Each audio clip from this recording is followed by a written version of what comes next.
Muy buenas noches a todos, todas, compañeras, compañeros.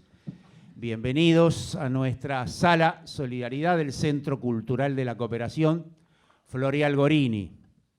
Aquí estamos hoy en un encuentro que, bueno, tenemos todos una gran expectativa, convocados por la Universidad de Quilmes y nosotros el Centro Cultural de la Cooperación. Hace muchos años que el convenio que alguna vez firmamos simbólicamente con la Universidad de Quilmes se ha transformado en un fruto valioso, interesante para ambas instituciones, que nos ha posibilitado potenciar nuestra riqueza de todo tipo y que ha generado iniciativas muy, pero muy importantes entre ambas entidades. Tenemos que discutir acerca del Estado, tenemos que discutir acerca de la democracia, que son quizás dos de los ejes principales que hoy van a estar en debate. Cierto es que para nosotros la democracia es un elemento vital. Para nosotros me refiero para el campo popular.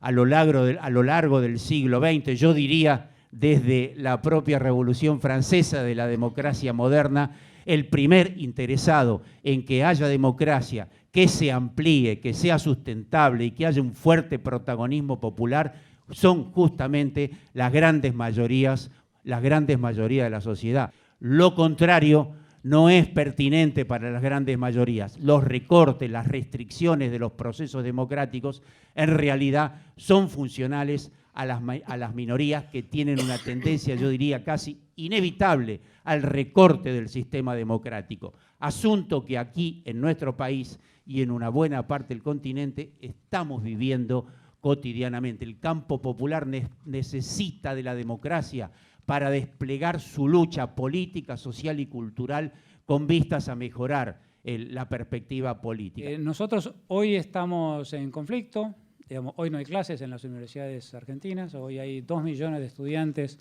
de las universidades públicas que no tienen clase porque estamos en un conflicto gremial, no se ha cerrado la paritaria, el gobierno ofrece un 15% de aumento salarial con una proyección de inflación que supera el 30%, como todos sabemos. Las universidades estamos en un estado de movilización y es importante entonces que sigamos actuando, que sigamos realizando actividades.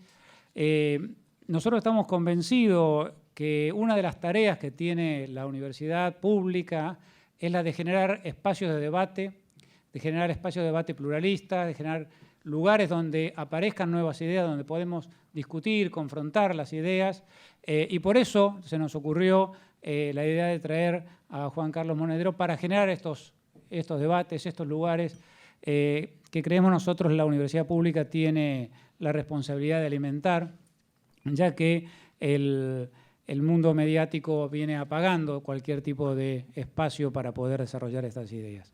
Así que nada más, agradecer la presencia también de todos y dejamos escuchar a nuestro invitado.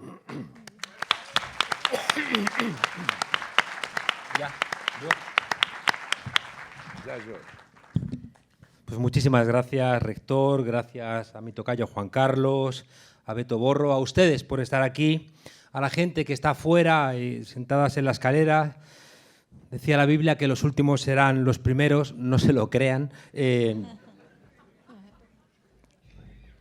Ayer en Quilmes decidimos ofrecerle ese esfuerzo colectivo de discusión y hoy quiero hacer lo mismo a Chicha Mariani, porque se lo merece.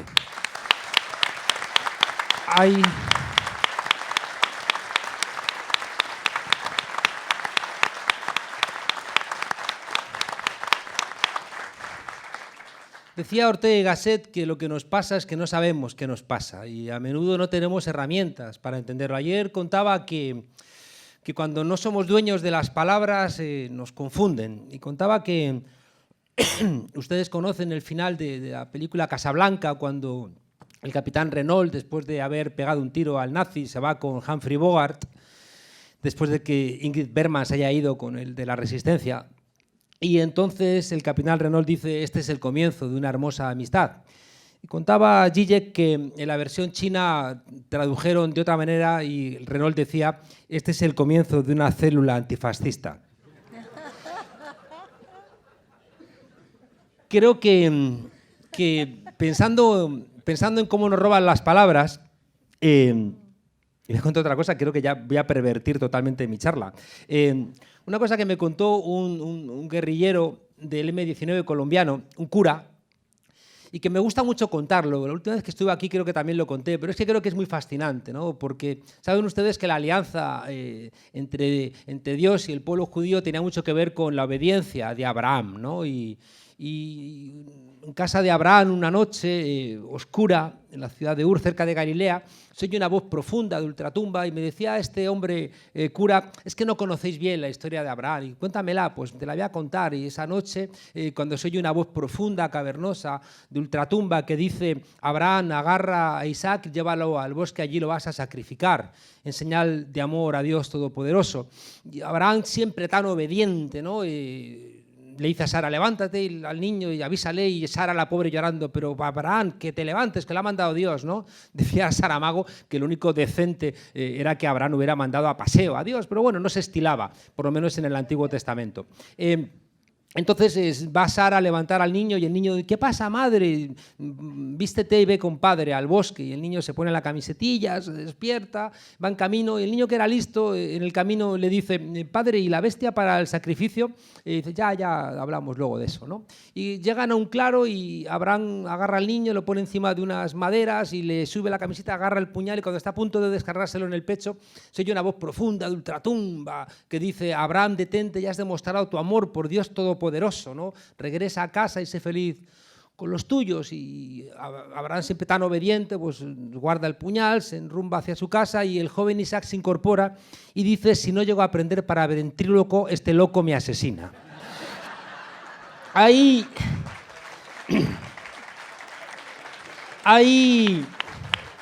un problema. Hay un problema en la política, y es que nos han robado las palabras. Hemos perdido la posibilidad de nombrar a las cosas tal cual son, ¿no? Saben ustedes que no hay muertos, sino daños colaterales, no hay despidos, sino ajustes de plantilla, no hay estancamiento, sino crecimiento cero. Pues, crecimiento, ¿cómo va a ser cero, ¿no? Pero lo dicen economistas. Crecimiento negativo. Lo dicen economistas, que son un gremio bastante sinvergüenza, como dije ayer, salvo los que están en la sala.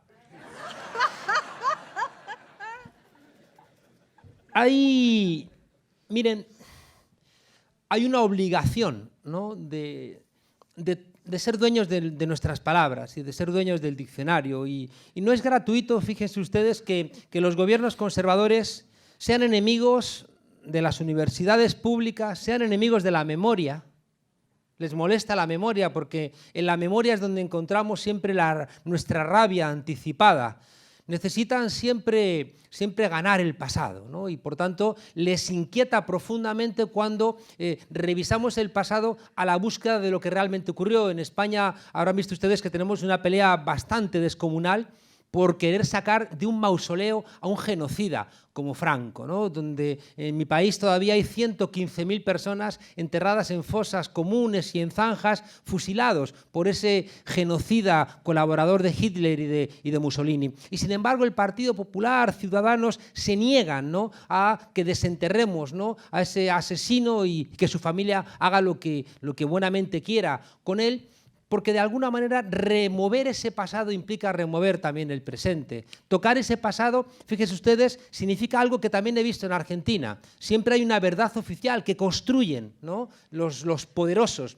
Y siempre cuando cuestionamos esa historia, de repente vienen y nos dicen: no toquemos el pasado, no abramos las heridas, ¿no? Es decir, que solamente les vale siempre una interpretación que es funcional para su situación de poder. En cambio, creo que tenemos el imperativo, ¿no?, moral de revisar la historia, y porque en la historia, como les decía, encontramos por un lado cuando, ¿no?, anegaron las posibilidades de desarrollos alternativos, y también en la historia, como les decía, encontramos a menudo las razones para seguir hoy peleando, ¿no?, para salir de la resignación. Miren ustedes, vivimos en sociedades capitalistas, y esto implica que vivimos en sociedades obligatoriamente atravesadas por crisis.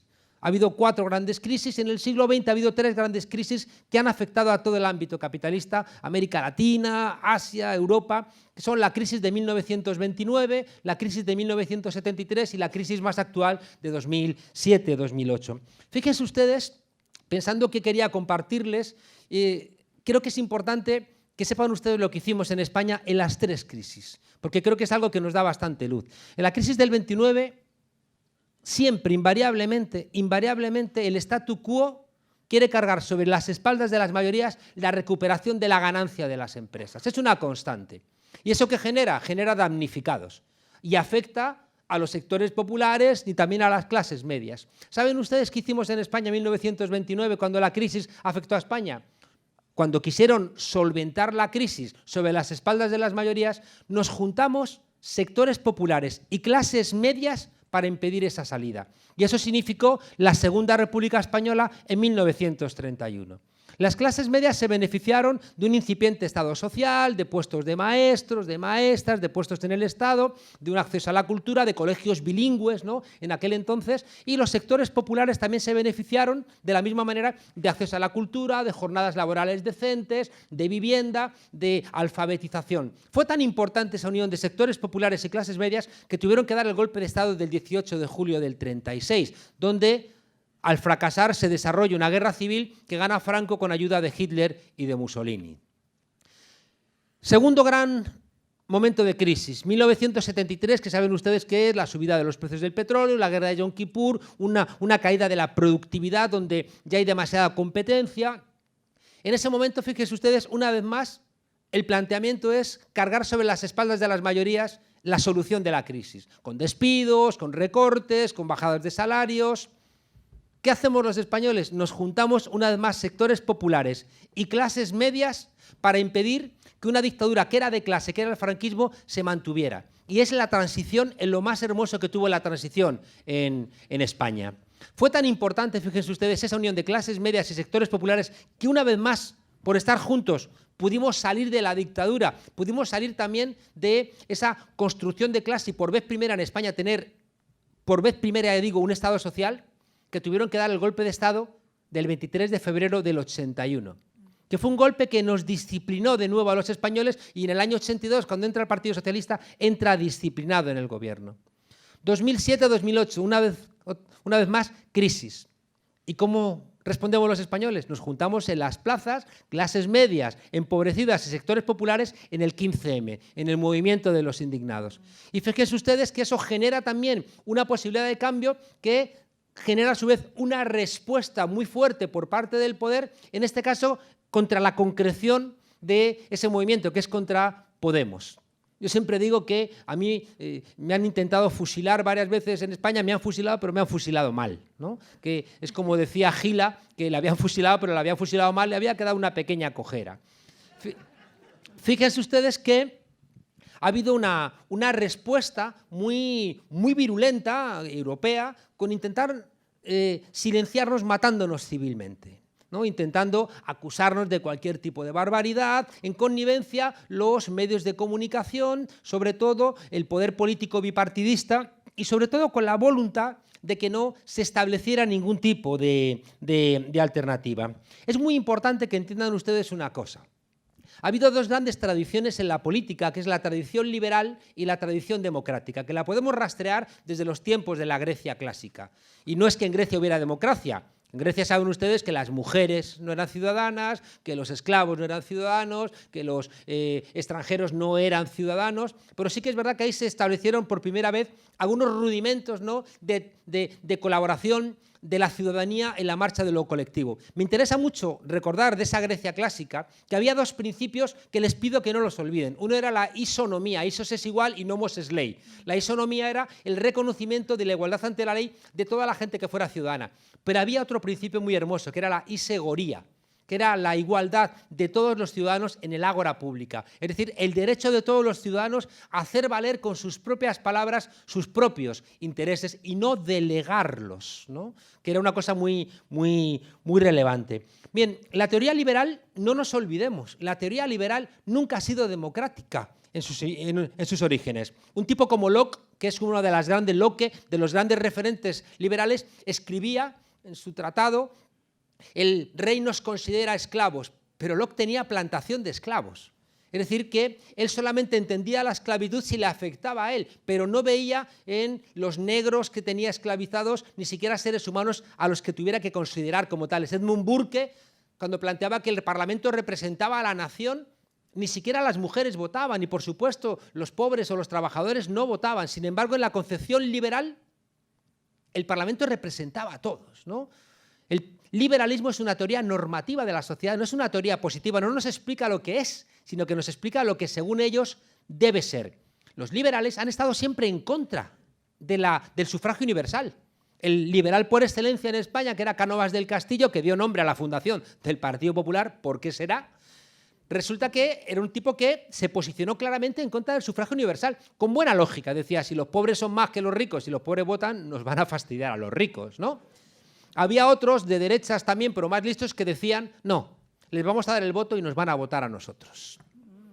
Y por tanto, fíjense ustedes, eran más inteligentes y ya empezaban a sacarnos algunos cuerpos de ventaja. ¿Saben qué ocurre? Que a lo largo del siglo XX, la teoría democrática fue contaminando a la teoría liberal. La teoría liberal, que era individualista, estaba a favor de la libertad, de la propiedad privada, de la división de poderes, mientras que la teoría democrática estaba a favor de la igualdad, estaba a favor de las mayorías, estaba a favor de la justicia.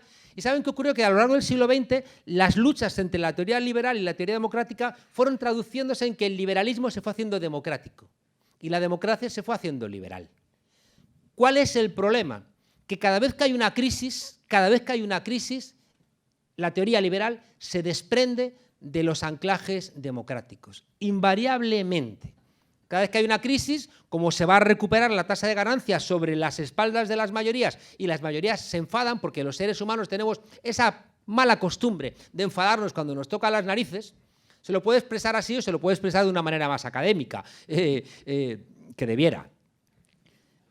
Cal Polanyi, en un libro muy importante que se llama La Gran Transformación, que es un libro emblemático, ¿no?, del pensamiento político, él demuestra ahí, en esa gran transformación que es cuando el Estado por vez primera interviene en la economía, demuestra a lo largo de la historia cómo invariablemente, cada vez que se extiende la mercantilización por otros ámbitos de la vida, invariablemente los seres humanos hemos protestado.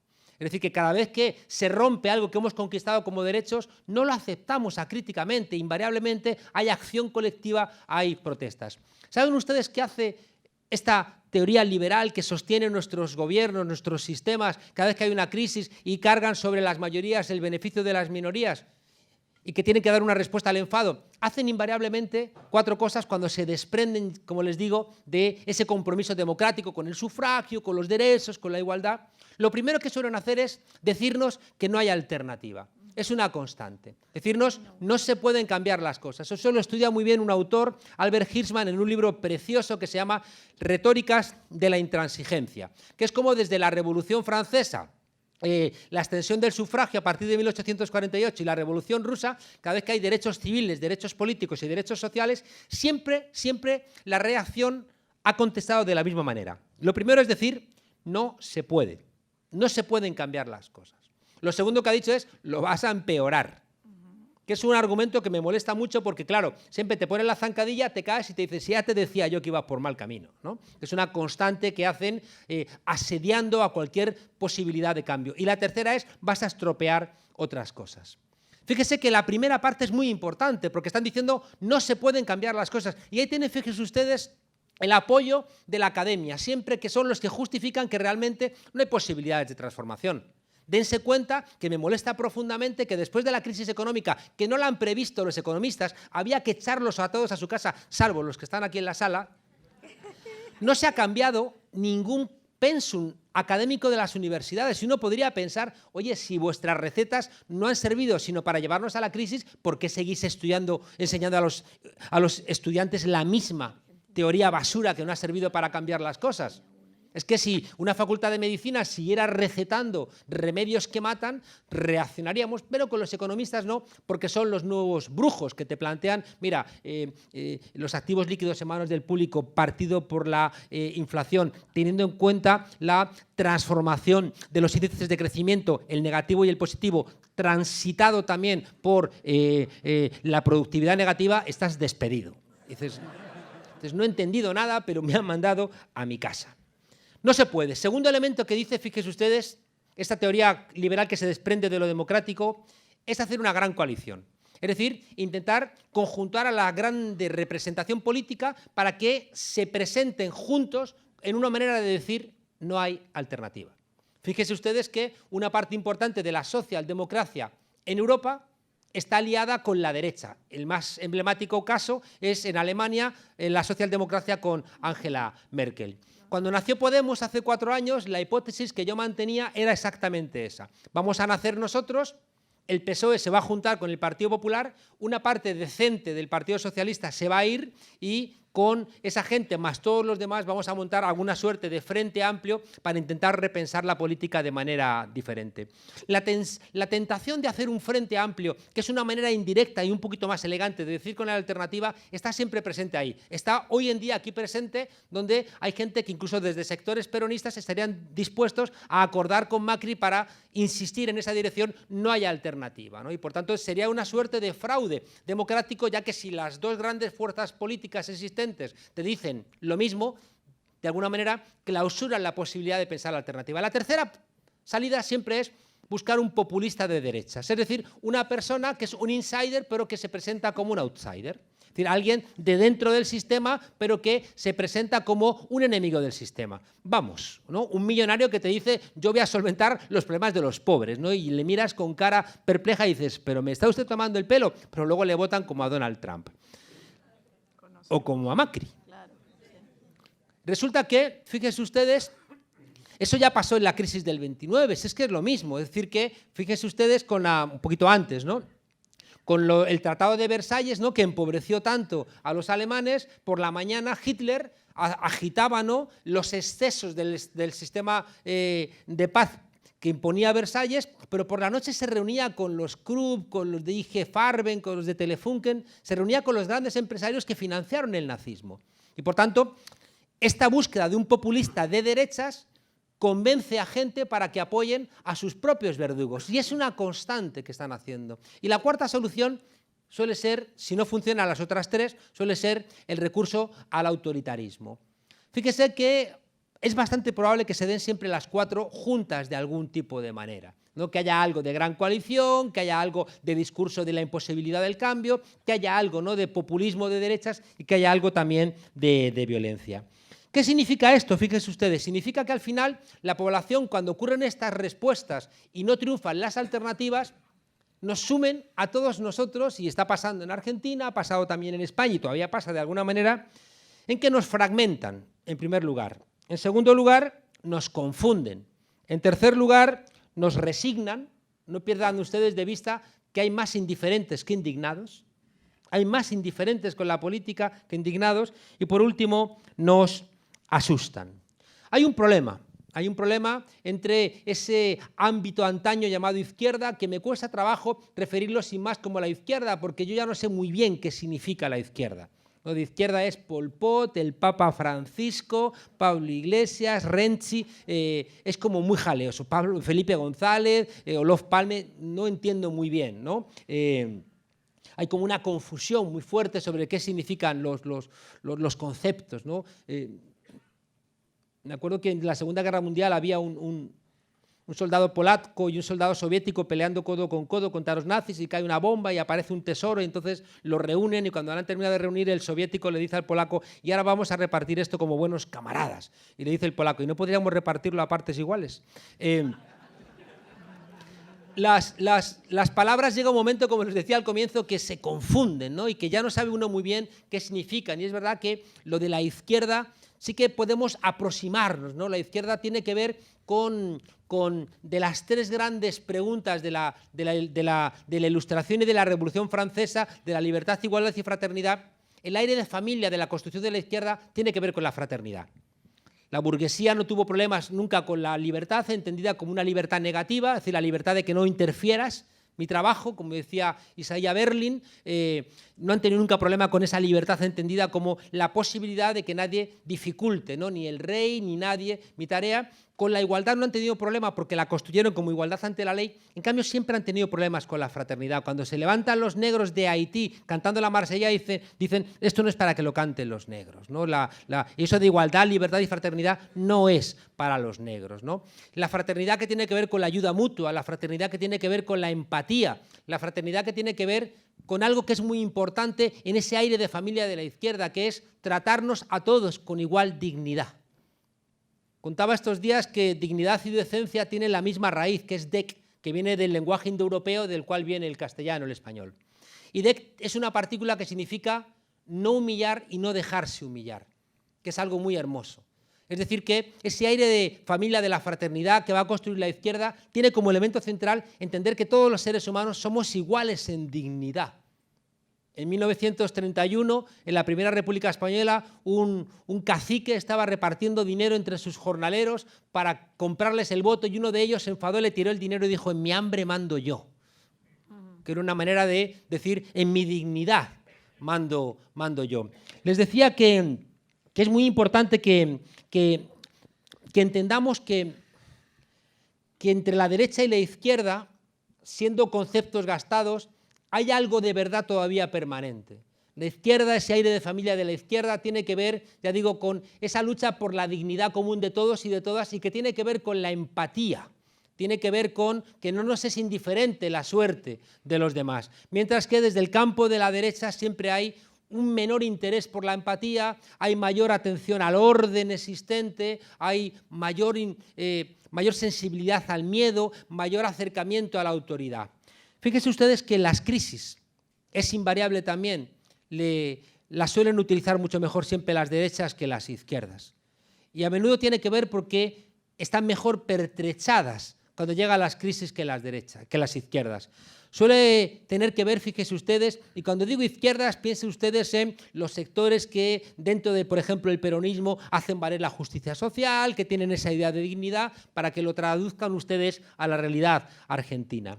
Hay una idea que creo que es muy importante, y es que la derecha, siempre lo decimos, ¿no? A la derecha le unen sus intereses y a la izquierda le separan sus ideales, ¿no? Una de las preguntas es ¿por qué la derecha tiene tanta facilidad para unirse y en cambio la izquierda tiene tanta facilidad para comportarse como los organismos unicelulares que constantemente se reproducen fragmentándose, ¿no? Ya saben ustedes que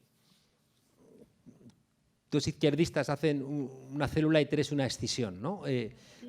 Con una de las costumbres. Fíjense ustedes que la derecha se guía por lo general por lo existente, mientras que la izquierda se guía por la transformación de lo existente. La discusión en la derecha suele ser sobre cosas concretas, mientras que la discusión en la izquierda suele ser sobre cosas construidas virtualmente a través del lenguaje. La derecha suele ser muy atenta con la eficiencia, con mejorar la eficiencia de las cosas. En cambio, la izquierda siempre está imbuida de una suerte de autocomplacencia en que poseemos la verdad y que somos superiores moralmente porque vamos con el curso de la historia. Eso, fíjense ustedes, se traduce en que no estamos atentos a la transformación concreta de las cosas y a menudo la gente no confía en nosotros como buenos gestores porque no nos escuchan cuáles son nuestras propuestas concretas. Y les gusta nuestra música, pero no terminan de confiar en que seamos unos buenos ejecutores de esa partitura. Y no les digo nada que si estamos convencidos de que poseemos la verdad, pero esa verdad no está construida sobre elementos concretos, sino sobre discursos, basta una coma en un sitio diferente para que creemos el Frente Judaico de Liberación enemigo del Frente de Liberación Judaica, como nos contaba la vida de Brian. Me interesa mucho, casi para terminar, que era lo que quería compartir con ustedes, que reflexionemos por qué nos cuesta tanto cambiar. ¿Por qué a ellos les cuesta tan poquito y a nosotros nos cuesta tanto?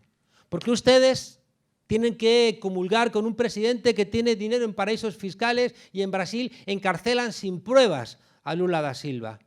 ¿Por qué nosotros hemos podido echar a Rajoy casi por casualidad, con 1000 casos de corrupción en su partido, mientras que ellos han estado a punto de tumbar a la alcaldesa de Madrid acusándola de una desviación inexistente en el contrato de las bicicletas del Ayuntamiento de Madrid? Fíjense ustedes que tenemos que darnos cuenta de cómo está operando el poder, porque si no, no sabemos, son como francotiradores que nos disparan y no les vemos. Y por eso, fíjense ustedes, uno de los elementos, y le agradezco mucho al rector la invitación, porque o volvemos a estudiar, o volvemos a pensar, o volvemos a esforzarnos, o estamos perdidos. Si ustedes creen que viendo series de televisión vamos a encontrar la posibilidad de mejorar nuestras vidas, están profundamente equivocados, porque además las series funcionan con esta lógica de cada vez vemos más series que seleccionan para nosotros sobre lo que nos gusta, y al final estamos en un bucle repetido. Contaba también ayer que parece que estamos en una sociedad de los likes, ¿no? Tenemos que estar dando likes, y los likes, ¿qué significan? Son likes que nos dan los demás, pero nos los estamos dando a nosotros mismos, como si fuéramos tontos, ¿no? Y al final estamos como autorreferenciados en un bucle eterno entre dos espejos, simplemente, ya digo, detenidos en los que están seleccionando por nosotros lo que tenemos que ver y escuchar para mantenernos entretenidos.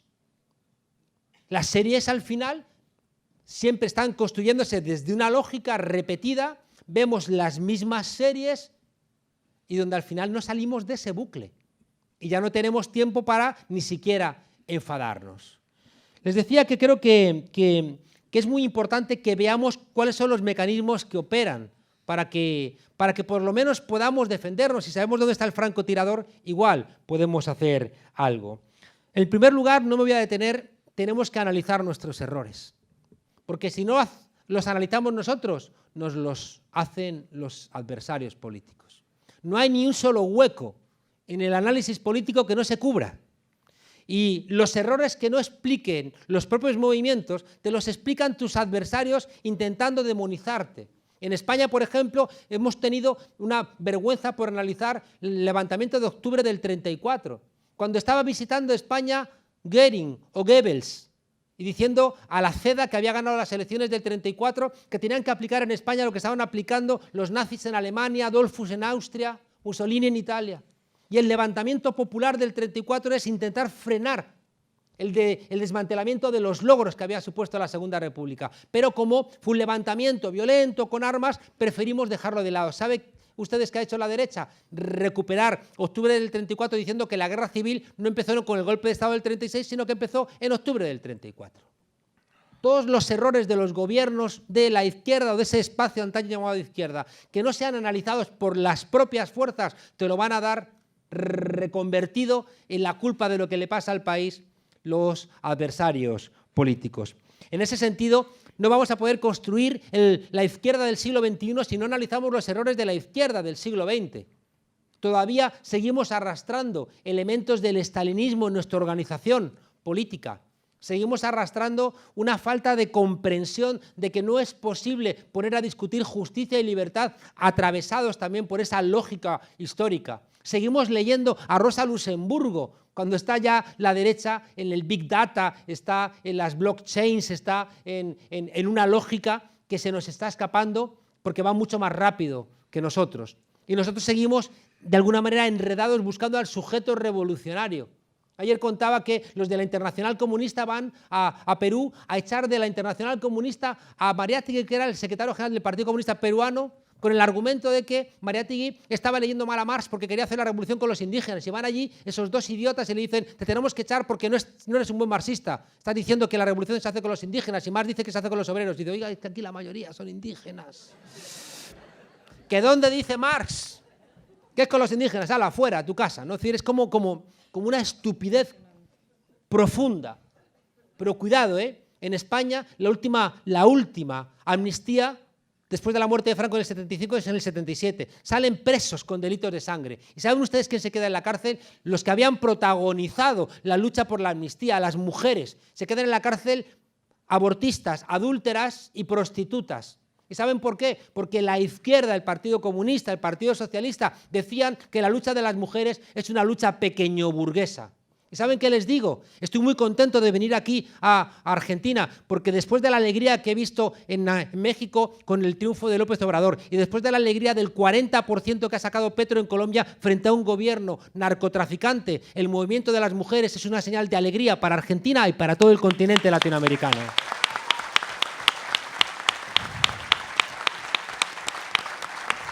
Decía, tenemos que revisar los errores. Hay una cosa que estoy cansándome de repetir. Hemos errado profundamente en el planteamiento de los partidos políticos. Los partidos políticos, nosotros cuando decidimos salir de las calles y convertirnos en lo que molestaba al poder, que era una fuerza política que les disputara a los ayuntamientos, los municipios, las gobernaciones, el poder del Estado. Hemos echado a Rajoy cuando estábamos en las calles. Recuerdo que Dolores de Cospedal, la vicepresidenta, decía, ¿pero qué haces aquí protestando? Haced un partido. Y dije, pues vamos a hacerlo, ¿no? Vamos a hacerlo, ¿no? Entonces, fíjense ustedes que en esa confrontación nosotros decíamos, si hacemos un partido como los tradicionales, estamos perdidos. Estamos perdidos. Tenemos que hacer un partido diferente. Tenemos que hacer un partido que a su vez sea un movimiento.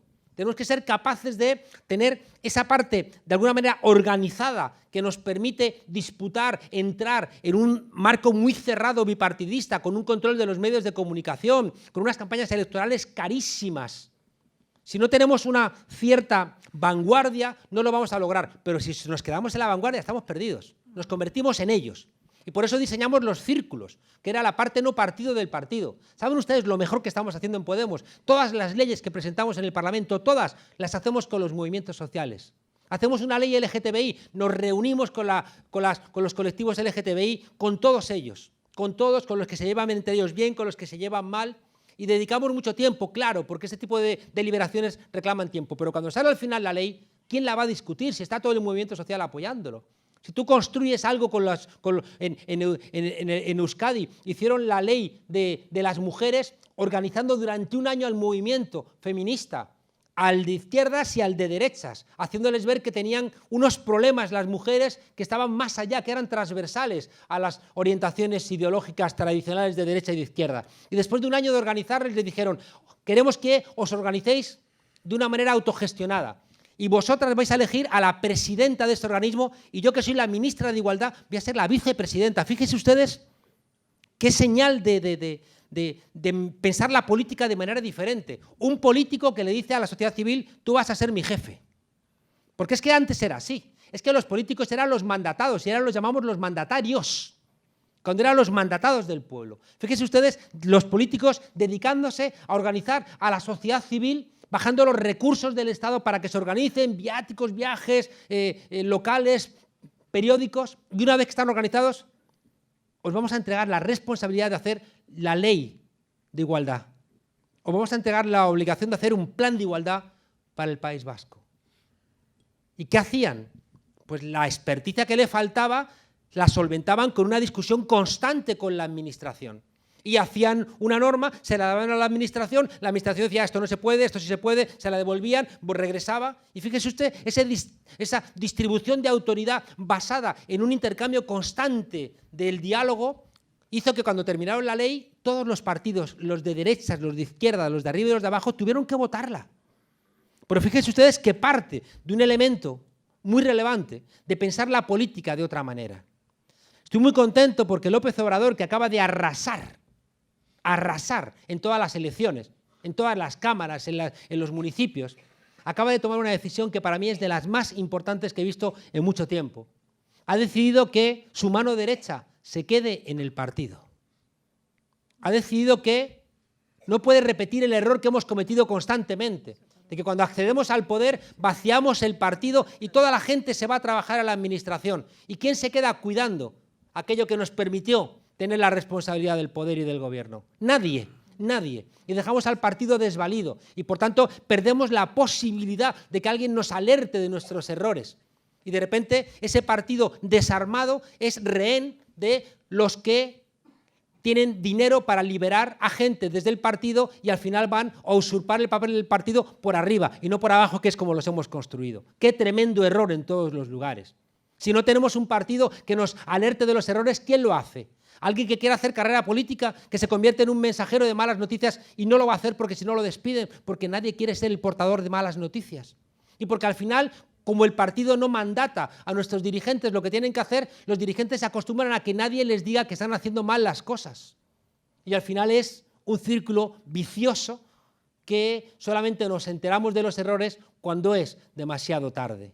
Uno de los de las enseñanzas que tenemos que sacar de los errores de la izquierda en el siglo XX es que tenemos que inventar una forma de partido anclada en los movimientos sociales, vinculada a unos sindicatos que no sean correas de transmisión de intereses de las cúpulas. Tenemos que atrevernos a confiar en la ciudadanía. Si no lo hacemos, estamos haciendo atajos y vamos a volver a cometer los errores de siempre. Nosotros hemos entendido que la posibilidad de sacar 5 millones de votos, de romper el bipartidismo, es porque hemos confiado en la gente. Yo me he cansado de decir en España, si nos vais a votar para que os demos lo que ya nos da ni el PSOE ni el PP, no nos votéis, votando si vais a acompañaros después en la pelea, no nos votéis solamente y ya deleguéis lo que va a ocurrir. No funciona, estamos en el siglo XXI. Por tanto, fíjense ustedes, esa necesidad de articular los errores es esencial. Y segundo, y ya me callo porque creo que he hablado de más, y no he empezado. Se lo apunto telegráficamente. En nuestro análisis, que es un análisis que lo traemos previamente de la academia, en el análisis nuestro partimos de la derrota. Tuvimos el coraje intelectual de decir que partíamos de la derrota de la izquierda en los años 70. Y partir de la derrota, ¿saben ustedes para qué nos sirvió? Para no vivir en la nostalgia, que es un problema que tienen muy profundo en Argentina por su propia constitución política. La necesidad de vincularse constantemente al pasado les hace a ustedes ser quizá excesivamente nostálgicos. Mientras que nosotros, en el momento en que rompimos con la nostalgia al asumir que habíamos sido derrotados, no me gusta nada ese lema tan hermoso de España del no pasarán, pasaron y se quedaron 40 años. ¿Qué hacemos? ¿Vivimos de frases que ennoblecen nuestras derrotas? No, asume la derrota y te levantas otra vez.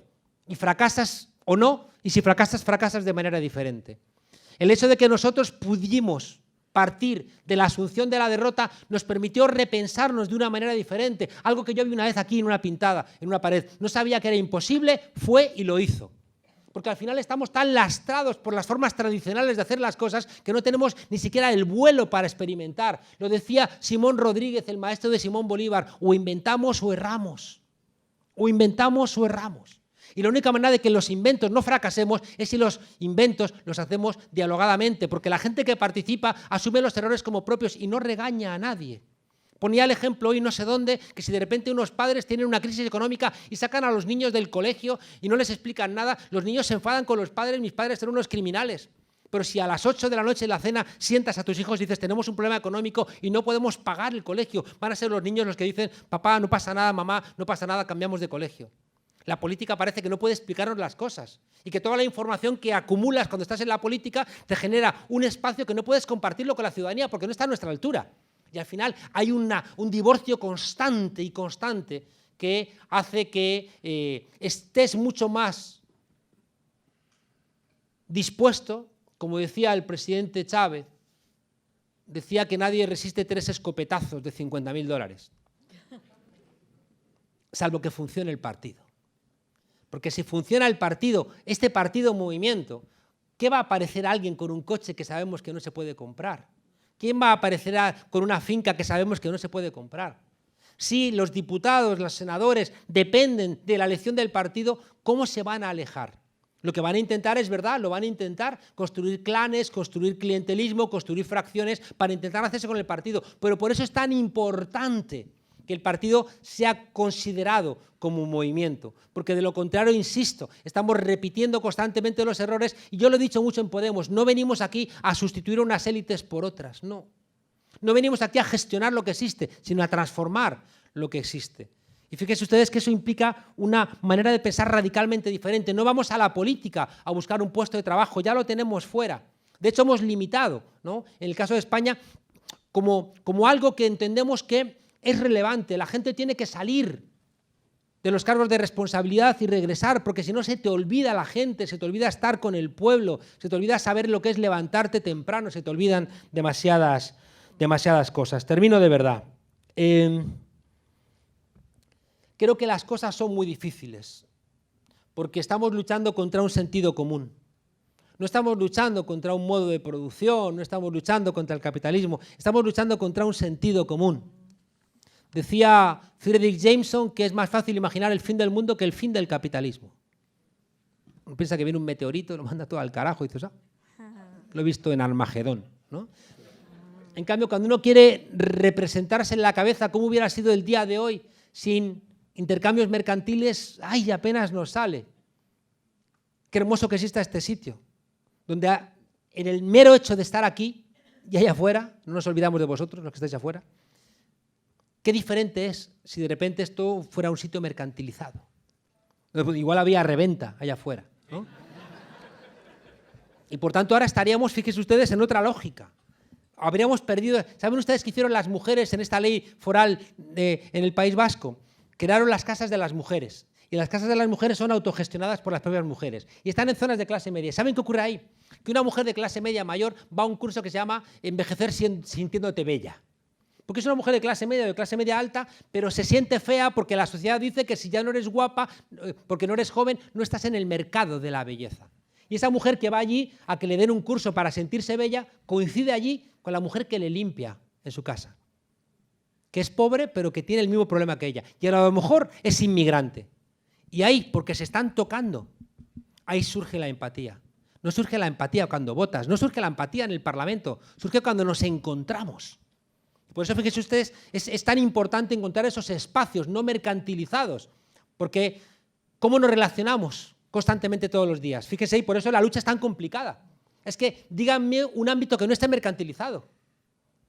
El conocimiento, el saber, la comida, la bebida, el ocio, el sexo, la amistad. Un día me llamó mi hermana y dijo: Juan Carlos, he visto tu foto en Tinder. La habían puesto sin mi permiso. Pensaron que era una posibilidad de que creciera el volumen de negocio. Yo creo que no. Estuve en la tele antes de ayer y me puse una cara gritando y todo enfadado, ¿no? Siempre. La gente cuando me conoce me dice: no sabemos que usted era así. Porque te conocen por la tele y siempre parece que estamos enfadados, ¿no? Porque nos ponen cara siempre ahí de agrios, ¿no? ¿Qué ámbito? El deporte, fíjense ustedes, está radicalmente mercantilizado. Todos los días vivimos haciendo transacciones mercantiles. ¿Y cómo nos relacionamos con los demás? Comprando y vendiendo cosas. Y las relaciones, apenas queda dar las gracias, que es un reducto de cuando las sociedades no eran dinerarias. Pero nuestras relaciones constantes son así, intercambiando dinero. Y nos interesamos el del bar, que nos pone la cerveza, que gana, que no gana, o por el taxista. Contaba hoy que tenemos una pelea en España con Uber, que es una empresa en Delaware. Es una empresa que no paga impuestos en España y que lo que hace es romper el taxi. Romper el taxi, que es un servicio regulado municipalmente, para esclavizar a los choferes que les pagan miseria y para encarecer profundamente el servicio cuando ya no haya taxistas. Y tenemos una pelea, ¿y saben ustedes cuál es el problema? Que hay gente, imagínense incluso la hija o el hijo de un taxista, que agarra un Uber para sentirse durante 10 minutos que tiene chofer. Pero luego las otras 23 horas, 50 minutos del día, ella o él es el chofer también de los demás. Y al final en nuestras sociedades, ¿qué ocurre? ¿Que nos sentimos todos choferes? Fíjense ustedes, sociedades muy mercantilizadas, donde no hay ámbitos desmercantilizados, donde tenemos que estar compitiendo constantemente en algún mercado para ser rentables. Sociedades, igualmente, que creo que es terrible, que nos introducen en burbujas, donde vivimos en nuestra burbuja y no queremos saber lo que ocurre con los demás. Y nos relacionamos con los demás a través de estas relaciones simplemente mercantiles. ¡Qué desastre! El mundo del trabajo, que era un espacio que nos construía nuestro carácter, hoy no dura 6 meses el trabajo en Europa. Hemos mantenido nuestro nivel de consumo en los últimos 15 años endeudándonos. Y estamos endeudados con mafiosos que si no pagamos nos rompen las piernas. Ahí está Grecia. Ayer comentábamos, hoy en la prensa, ayer y antes de ayer, Grecia ha salido del rescate y leías y decías, pero ¿cómo podéis tener tanta cara dura? 1 millón de desempleados más en un país chiquito. Un 160% del PIB de deuda. 180. Un 180. Una pérdida del 48% de las pensiones, del 38% de los salarios. Han perdido toda la propiedad pública. Pero esa es la propuesta que nos hacen, que seamos colonias endeudadas. Por eso les decía, fíjense ustedes, que no es fácil. Añadan que tienen ellos, que era lo que iba a empezar a contar ahora, pero no lo voy a contar. Hay un módico libro que pueden ustedes comprar. El Estado siempre se hereda. Néstor Kirchner y Cristina Fernández de Kirchner heredaron el Estado. heredaron el Estado. Y eso... Aplaudan cuando venga la revolución. Decía...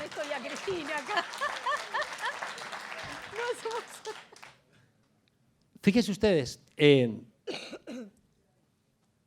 ya me he despistado.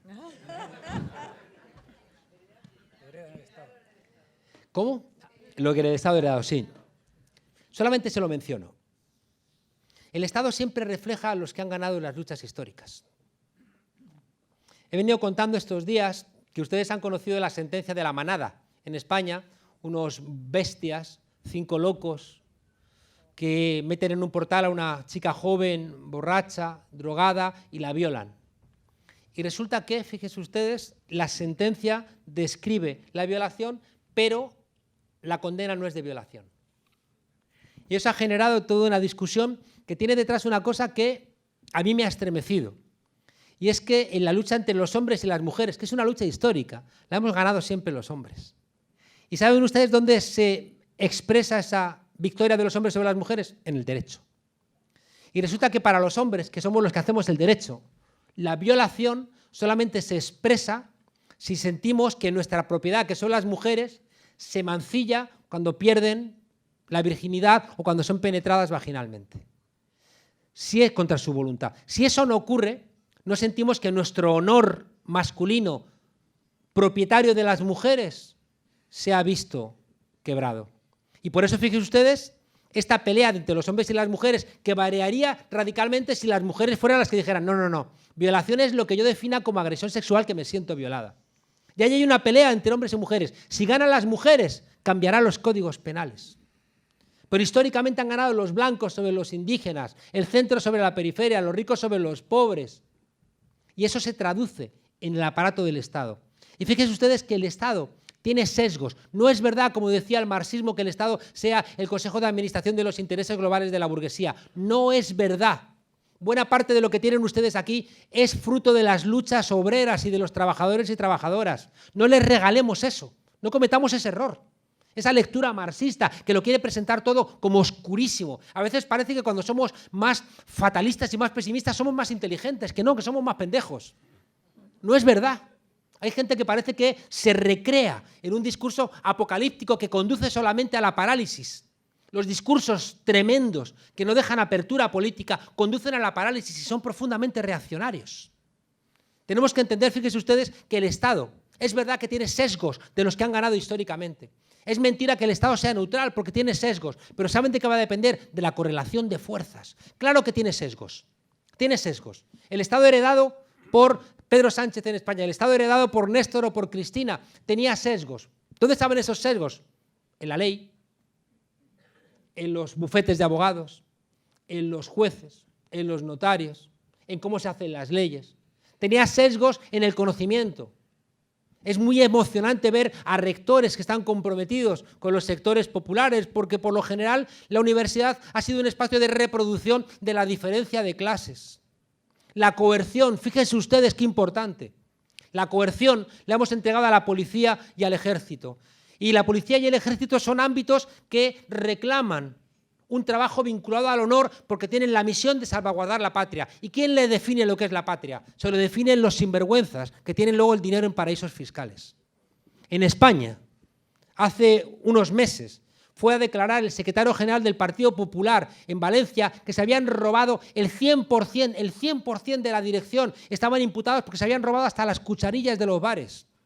O sea, ladrones hasta la médula. Y va al juicio y va con la banderita de España en la muñeca. Son los que nos dan con la patria en la cabeza. Les hemos dejado que definan la patria. Y esa patria es la que entienden un servicio militar y un servicio de policía como que les da honor defenderla. Pero ¿cómo no vamos nosotros a definir la patria si la patria somos nosotros? Cristina y Néstor heredan una patria. Fíjese la importancia que es simplemente que le diera la vuelta al cuadro del general, no quitara el cuadro aquel de la Escuela Mecánica de la Armada. Solamente ese gesto es decir, la patria nos pertenece. En España, el Partido Socialista llevó los cuadros de los reyes visigodos al Parlamento español y están allí colgados. No hay ningún cuadro de Boabdil, no hay ningún cuadro de Yusuf. Estuvieron 7 siglos en España, pero no hay ningún cuadro. Está un cuadro de Alarico II que nunca pisó la península. ¿Pero por qué? Porque eso alimenta la idea de que España viene de los visigodos. Genial. Genial. Entonces, todo eso lo heredamos a los funcionarios. Los funcionarios les decimos, vamos a hacer las cosas de manera diferente. Los funcionarios dicen, estos van a durar poco, si les ayudo mucho cuando vengan los otros me van a castigar por ayudarles, además como vienen con nuevas ideas, me hacen perder energías, no les voy a ayudar. Y de repente, fíjense ustedes, heredamos un estado donde es bastante probable que una parte de los funcionarios no nos quieran ayudar a hacer los cambios.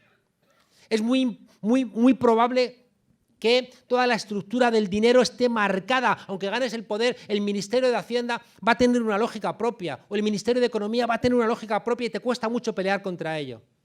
Identificar estos problemas del Estado es la posibilidad de cambiar las cosas. Esto implica estudiar, y esto implica confiar en que se lo explicas a la gente y lo va a entender. Si alguien se queda en un discurso autorreferenciado de las dificultades de la gestión del gobierno y no lo cuenta a la gente termina enfriándose. Y para eso contarlo a la gente tenemos que entender que ellos tienen los medios de comunicación. ¿Y qué hacemos? Cometemos el error de creer que pagándoles pautas a los medios de comunicación de ellos nos van a tratar bien. ¿Somos ingenuos o qué? Ahí tendría que haber estado la universidad diciendo no hagáis eso que no ha funcionado en ningún país. Esto es ciencia. Y eso no significa tampoco que hagas de los medios de comunicación públicos medios de partido. No hagas eso. Pierdes toda la credibilidad. En Venezuela compraron muchos medios. ¿Y qué? No llegaban al 10% de la audiencia. Es un error. Tienes que confiar en que la verdad es revolucionaria. Deja a los periodistas hacer su trabajo. Cuando uno ve estas cosas, entiende que donde antes Estados Unidos estaba formando a policías y a militares para torturar, para desaparecer a gente, hoy Estados Unidos está formando a jueces en todos los países. No es gratuito que hayan encarcelado a Lula, no es gratuito que estén persiguiendo a Correa, no es gratuito que estén persiguiendo a Cristina, no es gratuito que quieran encarcelar a Abel Zelaya, no es gratuito el impeachment contra Dilma Rousseff, no es gratuito los juicios contra la alcaldesa de Madrid, la de Barcelona. Es una nueva estrategia del poder. Queda feo que torturen a gente, que la desaparezcan, que la asesinen. Entienden que en el siglo XXI pueden reinventar el fascismo de una manera elegante vestido con trajes de Armani. Todo lo que estamos viviendo con esa impotencia tiene que ver con que ellos llevan muchos años formando jueces para que hagan a través de la judicatura lo que estamos viendo, que es no reconocer los resultados de las urnas. Tenemos la obligación de ver estas cosas. Tenemos que tener ojos en la sociedad civil y por eso les insisto, partidos de nuevo tipo son esenciales. Y como les decía al comienzo, si estamos fragmentados es imposible que lleguemos a estos lugares. Clases medias y sectores populares se tienen que encontrar en las calles, no solamente en la política. Y si haces eso, puede ser que por ese roce consigamos lo que conseguimos en España con el 15M, que es repolitizarnos y construir un nuevo relato. Y esa repolitización y esa construcción de un nuevo relato es lo que ha permitido que la política en España cambie radicalmente y tengamos, por ejemplo, al yerno del rey en la cárcel por ladrón, algo que hace 10 años sería imposible. ¿Saben por qué? Porque la repolitización del pueblo y la construcción de nuevos relatos significa la construcción de conciencia. Y como siempre me gusta recordar, que decía Bertolt Brecht, solamente los pueblos con conciencia son los pueblos que tienen esperanza. Muchas gracias.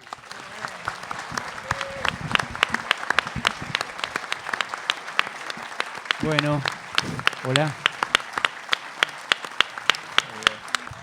Las mujeres somos valientes, Juan Carlos, gracias, porque después de acá del compañero Monedero, la verdad que bueno, primero muchísimas gracias a todos y a todas por invitarme y poder participar y reflexionar juntos esta tarde-noche en un día tan particular para la gran mayoría del pueblo argentino, cuando se está viviendo una sesión en la Cámara de Senadores en la cual muy probablemente esto que Monedero hablaba con tanta precisión respecto a la estrategia de la construcción del partido judicial que nosotros llamamos, bueno, se le está facilitando el camino, ¿no? La verdad que lo primero que quería reflexionar es sobre la relación de los datos duros y los valores.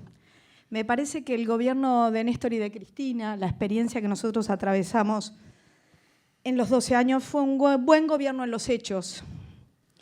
La verdad que fue un buen gobierno en hechos duros y pienso en esos hechos duros vinculados a cuestiones muy concretas que todos podemos recordar. Dato duro, 5 millones de puestos de trabajo, 3 millones de nuevos jubilados, asignación universal por hijo, podemos hablar de matrimonio igualitario, podemos hablar de ley de identidad de género y podríamos seguir entre derechos y datos duros construidos. Y sin embargo creo que, bueno, que tuvieron una alta capacidad desde el neoliberalismo que hoy gobierna en la Argentina de crear un andamiaje ideológico para neutralizarlos a esos datos duros. Y la verdad que ahí inculcaron algunos marcos referenciales que yo quiero que hoy traigamos aquí juntos.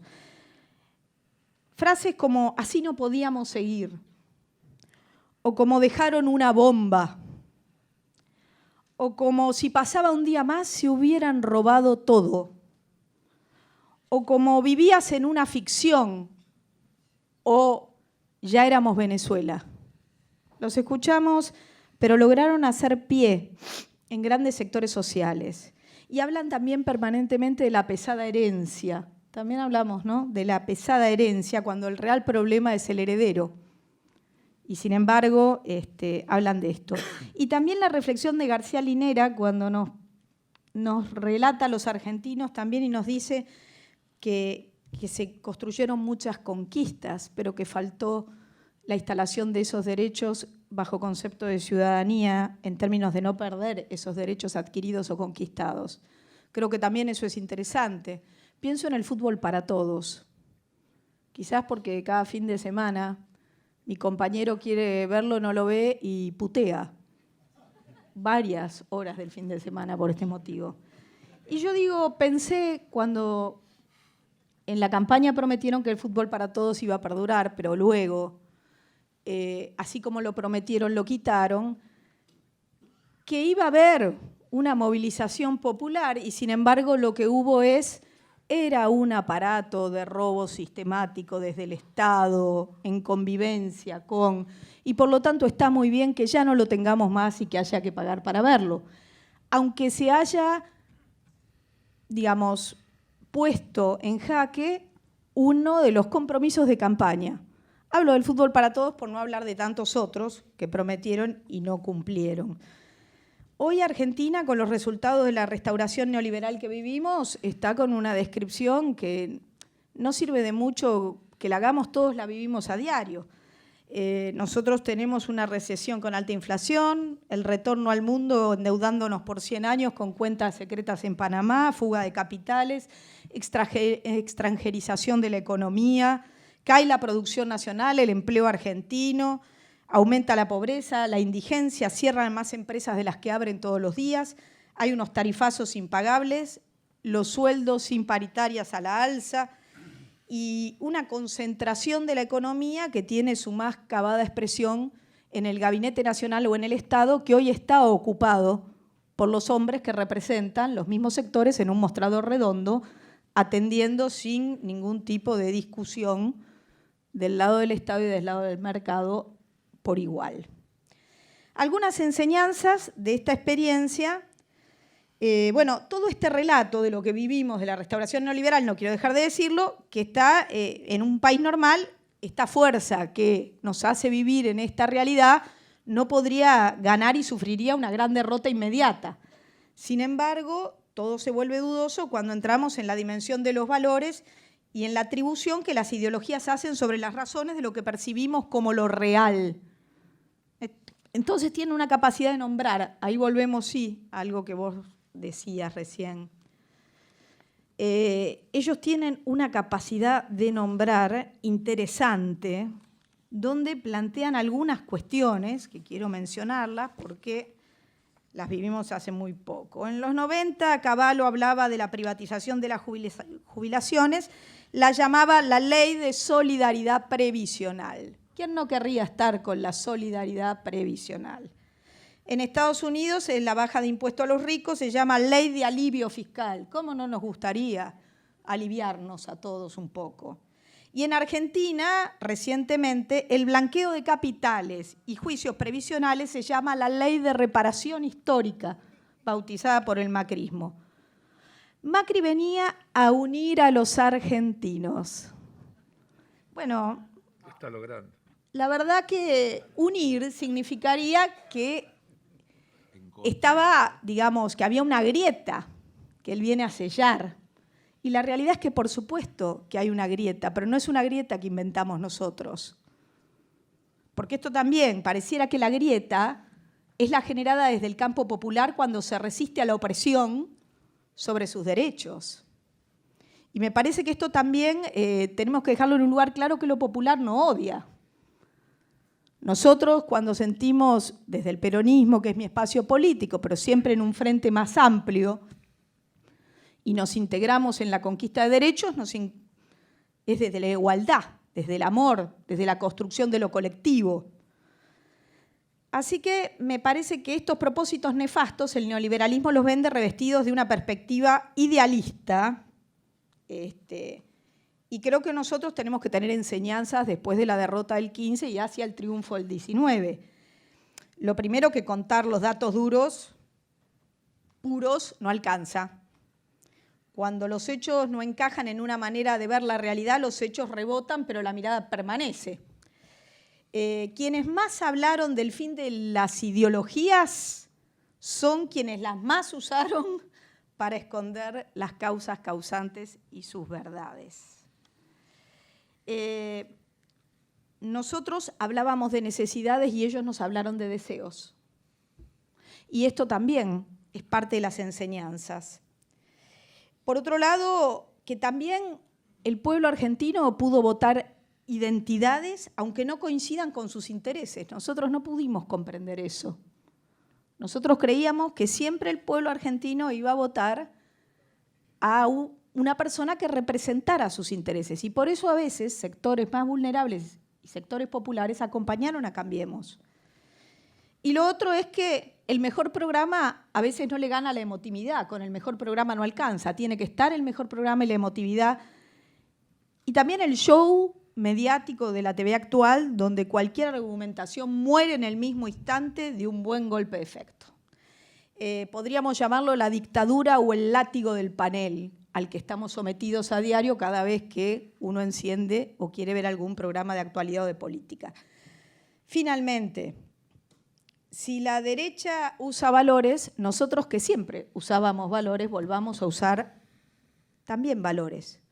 Justicia social versus exclusión, y me pregunto dónde está la moralidad. Igualdad versus concentración, si hoy el 1% de la población mundial tiene más riqueza que el resto del planeta. Solidaridad versus egoísmo, con la eficacia que tiene Cambiemos con ese discurso perverso del destino personal o individual escindido de las decisiones públicas y del Estado. Ese discurso de si te va bien a vos, no es por el modelo, es por vos, es por tu esfuerzo individual.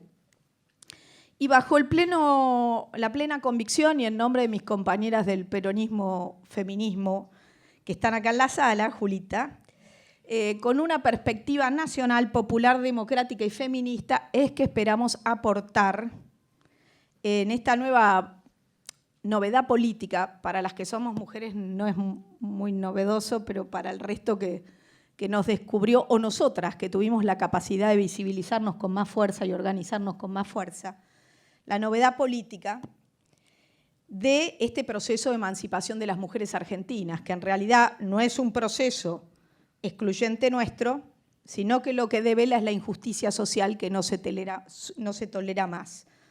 Denuncia la injusticia de género porque denuncia la injusticia social. Termino con una frase de Lula que dice que el mejor gobierno no es un producto de un laboratorio, no se saca de un libro. El mejor ejemplo de gobierno se saca de una madre. O sea, ella siempre va a cuidar al más debilitado. Si tiene que dar un pedacito de carne de más, ella dará al más debilitado. Si tiene que dar una mamadera de más, ella dará al más debilitado. Ella adora a todos, ella ama a todos. Pero aquel debilitado no es el más bonito, no es el más inteligente, es el más necesitado. Y ese es el espíritu de madre.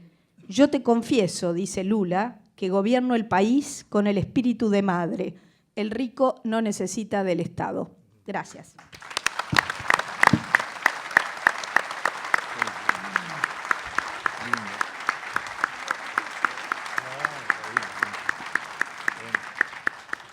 Carlos Heller. Bueno, buenas noches a todas y todos. Primero, como acá Monedero varias veces habló de los economistas, le voy a aclarar que yo no soy economista. Soy técnico mecánico. No se rían porque es verdad. Y si hablo de economía, tiene que ver porque la vida me ha puesto en un lugar donde tuve que aprender una cantidad de cosas que lamentablemente no las aprendí en la academia, las aprendí en la vida concreta, la aprendí con la suerte que la vida me dio de poder trabajar en un movimiento, el movimiento cooperativo, que en el marco de una sociedad regida por otros valores, preserva, conserva una cantidad de valores que tienen que ver con las cosas de las que estamos hablando aquí, que tienen que ver con esencialmente la solidaridad, que tiene que ver con la igualdad de oportunidades. El movimiento cooperativo nace como un intento de dar una respuesta alternativa al capitalismo, a la injusticia del sistema capitalista. Por lo tanto, en su definición fundacional, es una alternativa no capitalista o anticapitalista. Esa es una primera cuestión. La segunda cuestión, Monedero lo decía, pero lo quiero volver a repetir, estamos en el Centro Cultural de la Cooperación. Y el Centro Cultural de la Cooperación, y eso tal vez vos no lo sabés, se construyó en medio de la crisis del 2001-2002. Se inauguró en medio de la crisis porque nuestro líder, el compañero Florial Gorini, nos decía permanentemente, y así está dicho allí en la entrada, que la batalla cultural era la madre de todas las batallas.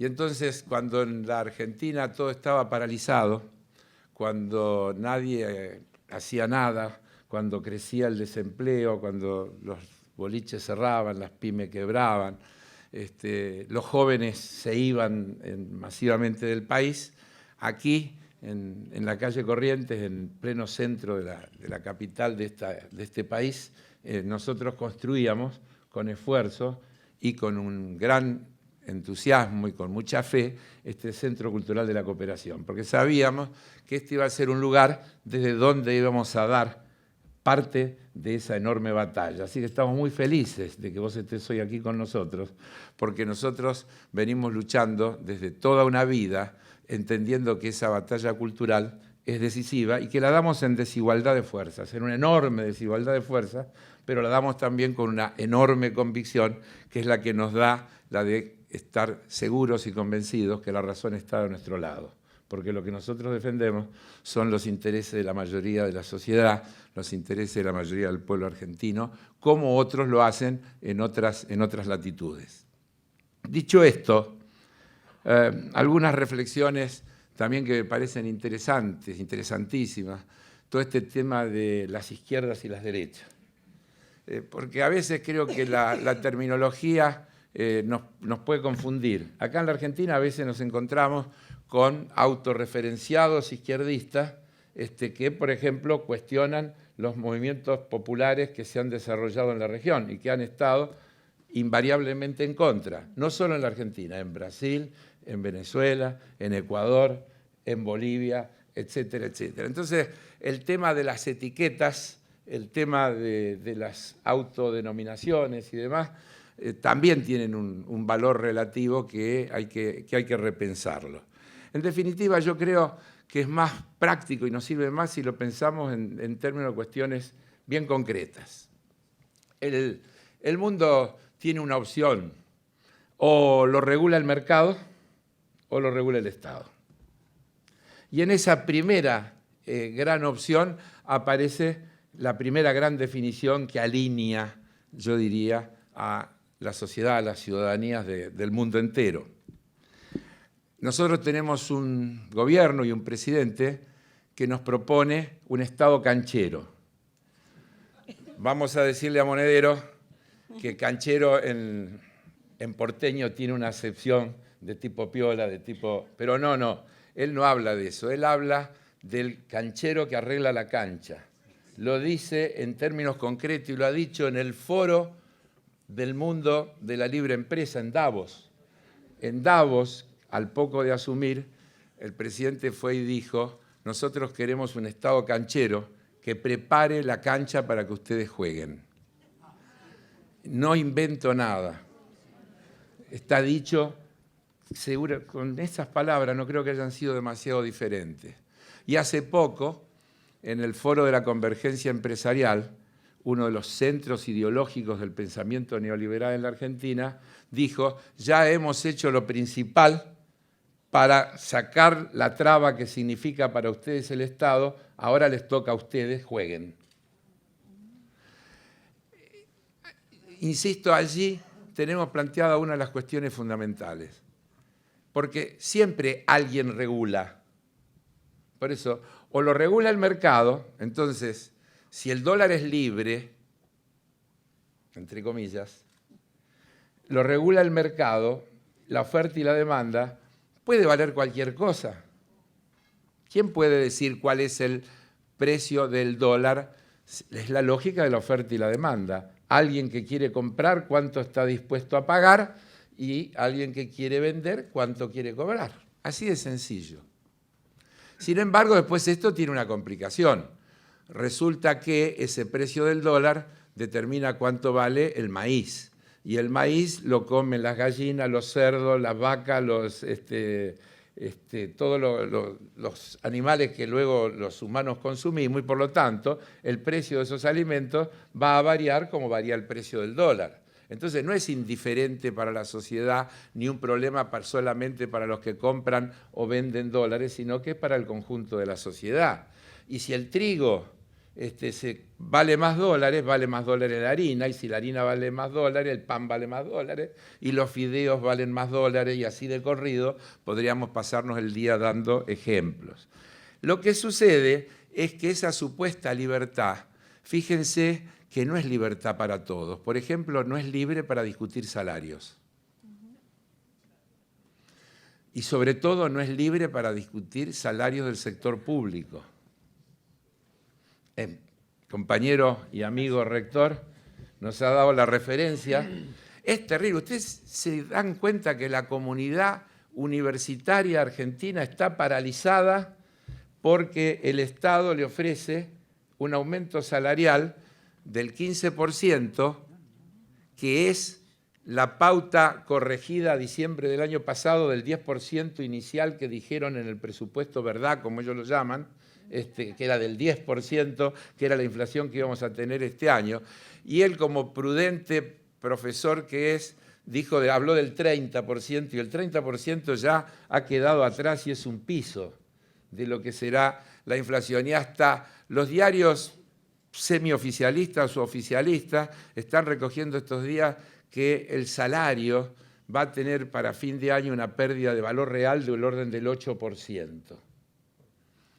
Es decir, que no todo es libre en el mercado libre, aunque parezca un juego de palabras.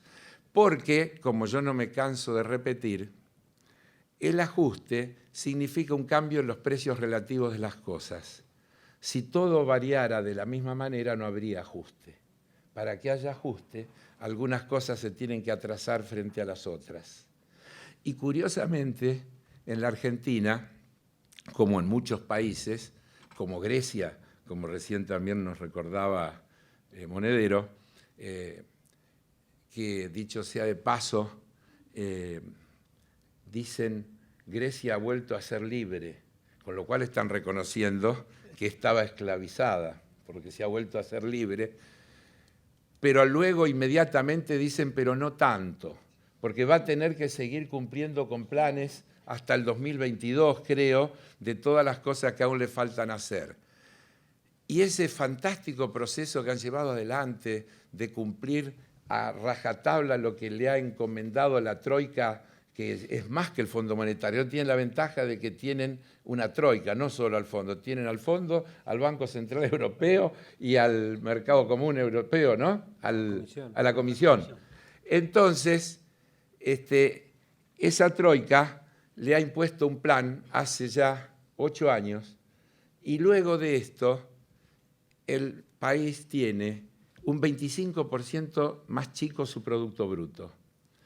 Escuchen bien, un 25% más chico.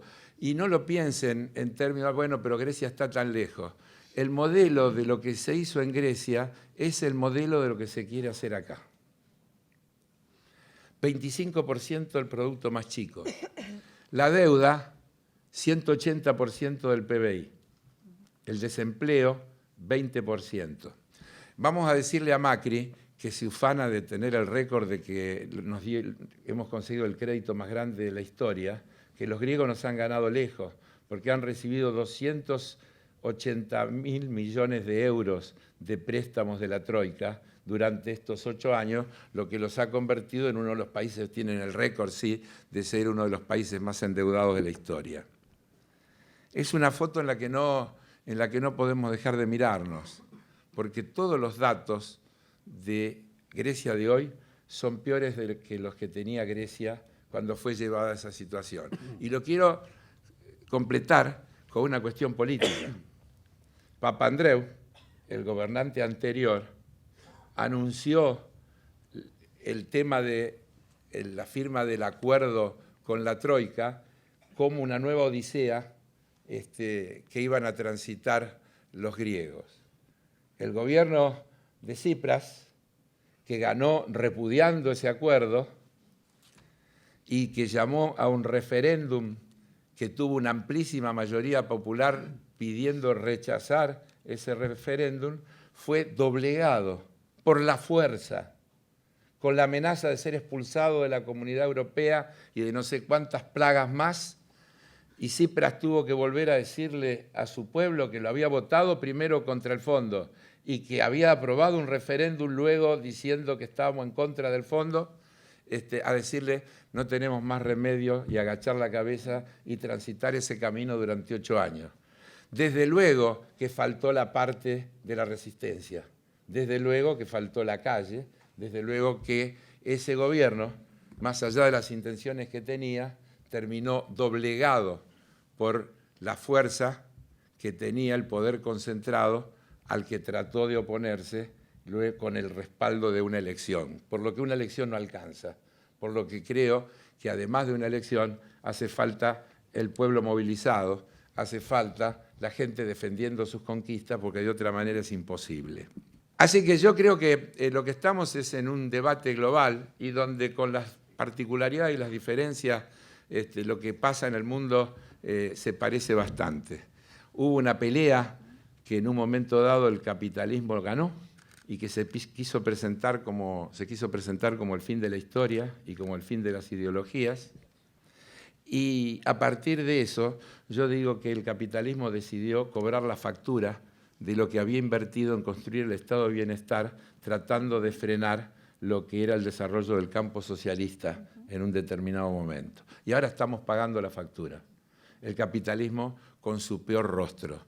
El capitalismo donde ya los estados nacionales pasan a un segundo plano, donde las corporaciones están por encima de los estados, donde aparecen todas estas contradicciones que hasta los propios Estados Unidos tienen que plantear políticas proteccionistas porque las corporaciones norteamericanas se instalan en los lugares donde la mano de obra es más barata, facturan en los lugares donde la tributación es más baja a través de todos los mecanismos que ellos mismos han creado. Porque, ojo, todos esos paraísos fiscales de los que todos hablamos no son islitas del Caribe ni pequeños refugios extraños. Son todos territorio inglés, norteamericano, francés, holandés, etcétera, etcétera. El grueso de esos paraísos fiscales son territorio inglés. Y la mayor cantidad de plata offshore es movida a través del sistema financiero norteamericano. No solo de Delaware, sino de lo que tiene en otros lugares. Miren ustedes, cuando a mí me tocó participar en la comisión parlamentaria, y termino con esto con una anécdota, que trataba el tema de la fuga de capitales, aquella denuncia de las 4.000 cuentas, tuve oportunidad de preguntarle al representante de un banco extranjero si me podía explicar una cosa que para mí era difícil de comprender. No era difícil de comprender, pero la pregunta tenía intención. ¿Por qué razón el banco que él representaba en la Argentina, al igual que otros bancos internacionales, tenían esa enorme cantidad de sucursales en lugares donde no había ninguna actividad económica. Cuando uno mira, no se rían, si ustedes buscan la lista de sucursales que tienen los grandes bancos internacionales en Caimán, Bermuda, etcétera, etcétera, ¿para qué están? Y deben estar, por esto que yo también repito muchas veces, y para que la fuente sea insospechada, Obama, cuando era presidente, en un discurso dijo que, no sé si era en Caimán o Bermuda, y no importa mucho, había un edificio muy extraño. Dijo, este edificio o es el edificio más grande del mundo o es la estafa más grande de la historia, porque en un solo domicilio, con un solo domicilio, había registradas 12.000 empresas. Imagínense qué hacían ahí esas 12.000 empresas que no producen nada. Contra eso estamos peleando, ese es el debate principal.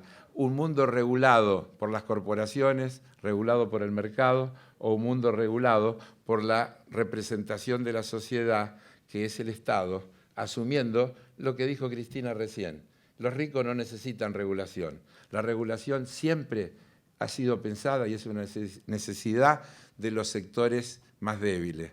Por eso los conservadores son siempre partidarios del libre mercado y por eso los progresistas siempre plantean propuestas con regulaciones de por medio. Gracias.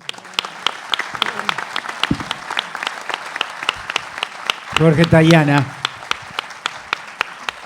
Bueno, hay dos o tres cosas que me dan vuelta de lo que escuché de Juan Carlos y de los aportes de Cristina y de Carlos. Uno, él hablaba de las tres grandes crisis y las reacciones.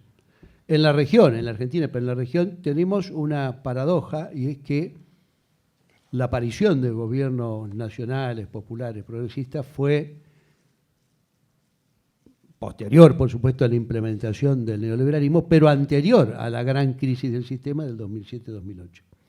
Es más, la verdad que la crisis no nos sorprendió porque todo lo que hacíamos acá y en la región tenía que ver con la idea que ese iba a ser el resultado del modelo que se imponía en el mundo. Pero lo que sí nos sorprendió es que en general fuimos ingenuos, es decir, pensábamos que esa crisis muy rápidamente iba a mostrar que lo que hacíamos nosotros de apartarnos del neoliberalismo, de buscar una política distinta, de basarnos más en el desarrollo interno, en la integración, es decir, todas esas políticas en las que se coincidió mucho en la región iban a ser un ejemplo para los otros. Y no fue así. Hubo cosas que surgieron. Surgió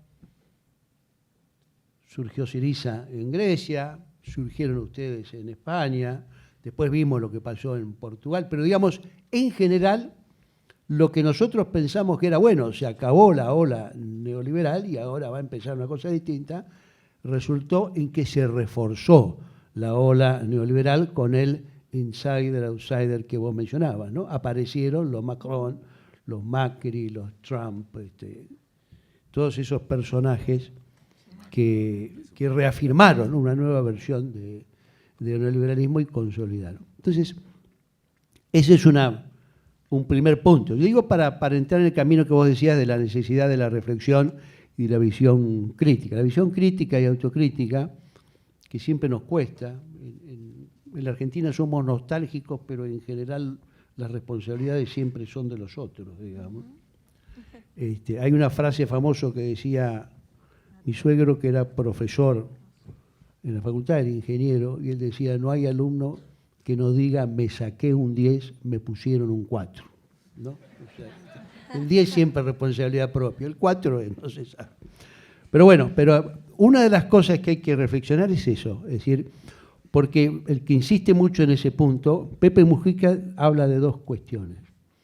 Habla uno de la pérdida de la batalla cultural, en el sentido que la idea que el desarrollo individual está necesariamente ligado a políticas neoliberales que rompan con las trabas que el Estado impone al desarrollo de todo, ¿no?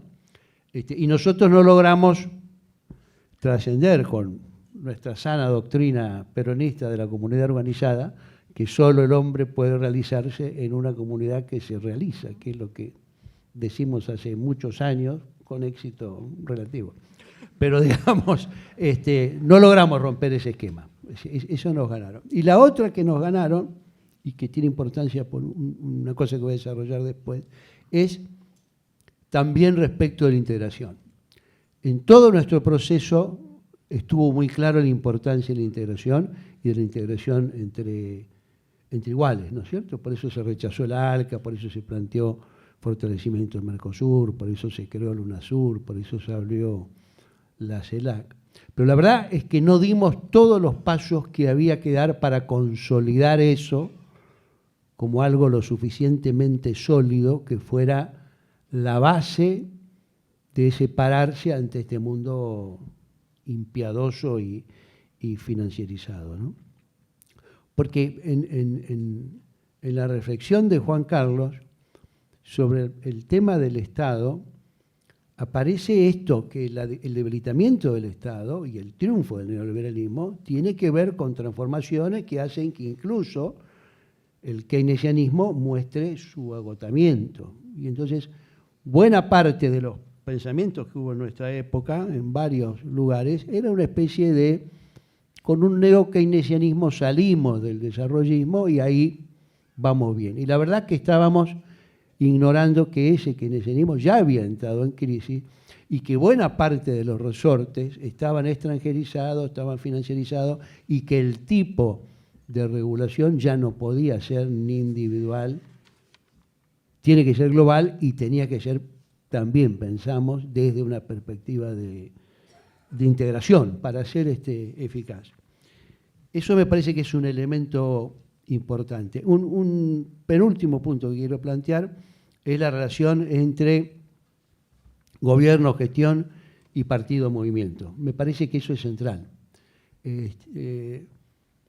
Nosotros seguimos teniendo, tanto los peronistas como la izquierda, una visión muy estatalista de la construcción del poder.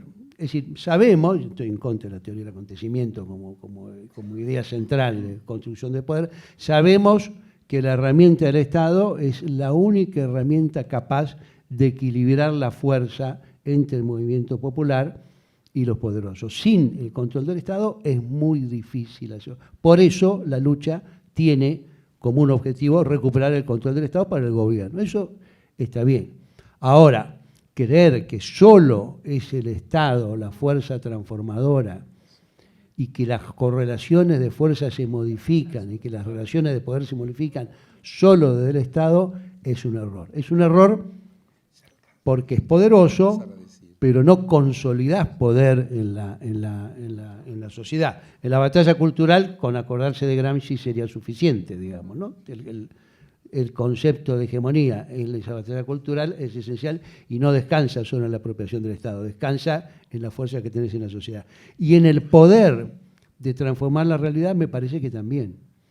En general, en casi todos nuestros procesos, y eso se puede ver no solo en la Argentina, se puede ver en Brasil, se puede ver en Bolivia, se puede ver en Venezuela, se ha visto en Ecuador también, se ve en parte en Uruguay, la centralidad que se le dio a la gestión y a la experiencia en el Estado y el raquitismo con que se encaró el fortalecimiento de las organizaciones de la sociedad.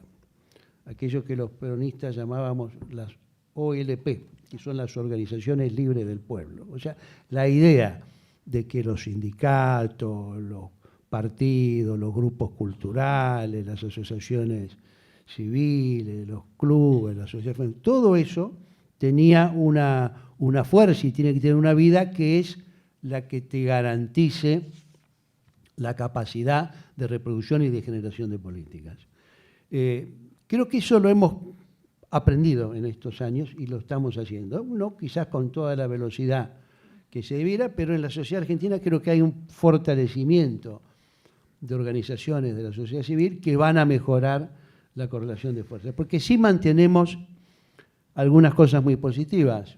Obviamente la prensa está muy cerrada, sí tenemos una gran capacidad de movilización, pero La movilización es una herramienta poderosa de generación de conciencia, de mostrar situaciones, de permitir organización, pero no es la única herramienta capaz de transformar el poder, mucho menos en una sociedad que tiene una revolución tecnológica que modifica las formas en que se acumula, se construye y se disipa el poder. Así que ahí hay un tema importante para mantener. Y lo otro, lo último que terminaría es con lo político. Nosotros en la región, pero en particular en la Argentina, tenemos un desafío muy inmediato. El triunfo de López Obrador es extraordinario. La batalla de Lula es decisiva, es extraordinariamente importante para Brasil, pero para todos nosotros en la región. Y nosotros tenemos, creo yo, la obligación política como militante del movimiento popular de derrotar a esta canalla conservadora que nos gobierna el año que viene.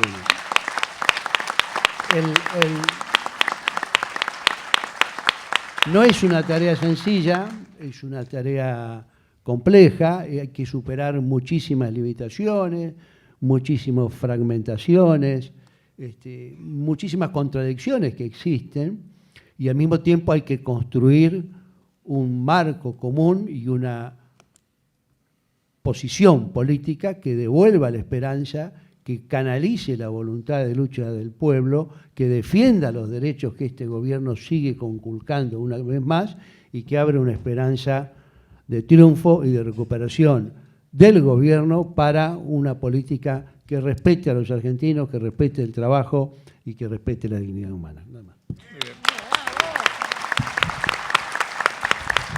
Yo recuerdo una vez en Colombia que me invitaron a dar una charla parecida a esta y había una suerte de seminario y había muchos profesores alemanes, ¿no? Yo estudié en Alemania y recuerdo que había allí muchos alemanes y yo les dije a los compañeros colombianos, dije, me vais a perdonar, pero la reflexión alemana aquí, dime tú cómo traduces al alemán, ay mi Diosito, échame una mano.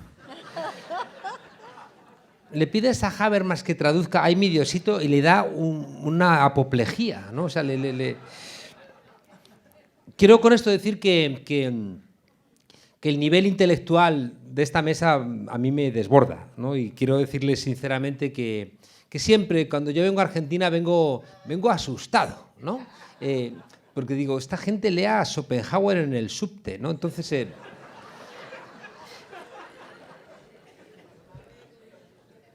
van a decir, españoles, no tienen ni idea de nada y tal. Entonces, bueno, bromas aparte, creo que hay un nivel muy, muy importante, ¿no? Y que creo que estas reflexiones que a mí me enriquecen. Varias cosas muy telegráficas, ¿no? Miren, yo creo que una de las ideas devastadoras para el ámbito amplio de ese espacio antaño llamado izquierda es que hemos perdido la utopía. Y la derecha tiene una utopía. Y la derecha tiene una utopía muy canalla. Y les pongo un ejemplo, que en España es muy relevante, ¿no? Y creo que en toda Europa. Y tiene que ver con que la derecha nos promete que cualquier sueño que tengamos se convierte en un derecho, siempre y cuando lo mercantilicemos. Una pareja gay que quiere tener hijos. Y claro, que quiere tener hijos no significa que quiere adoptar un hijo y quererle mucho, sino que quiere trasladarle sus genes. Que también yo pondría en discusión qué implica ese deseo, ¿no? Si realmente quieres criar a un hijo o realmente lo que quieres es tener ese prurito, ¿no?, de trasladar tus genes. Y claro, el planteamiento es que como yo tengo el sueño de tener un hijo, quiero que se convierta en un derecho y la única posibilidad es mercantilizándolo, comprándome un vientre de alquiler en un país donde haya gente pobre, o en mi propio país si hay gente pobre dispuesto a convertir su vientre en algo alquilable para convertir ese sueño en derecho de una persona que puede pagarlo. Esta idea es terrible y es devastadora, porque cualquiera puede soñar que teniendo dinero va a satisfacer cualquier tipo de sueño. Y encima la trampa es que el modelo neoliberal te dice, si lo deseas, tienes derecho. Es una construcción devastadora, como digo. Que tú deseas algo, lo que sea, ¿eh?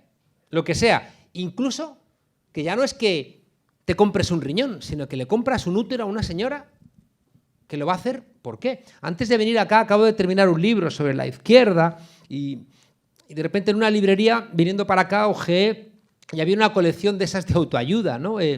Por cierto, es la sección que crece y crece, ¿no?, en las librerías.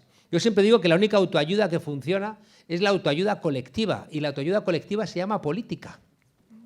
Es lo único que funciona, ¿no? Yo el libro este que hice del curso urgente de política para gente decente, cuando iba a las grandes librerías, agarraba un tomo y lo llevaba a la sección de autoayuda, ¿no? Entonces, no crean que es broma. A mí me daba vergüenza, digo, como me agarren, qué vergüenza, ¿no? Que a ver cómo lo explico. Pues yo decía, por un lado, aquí se va a vender más, ¿no?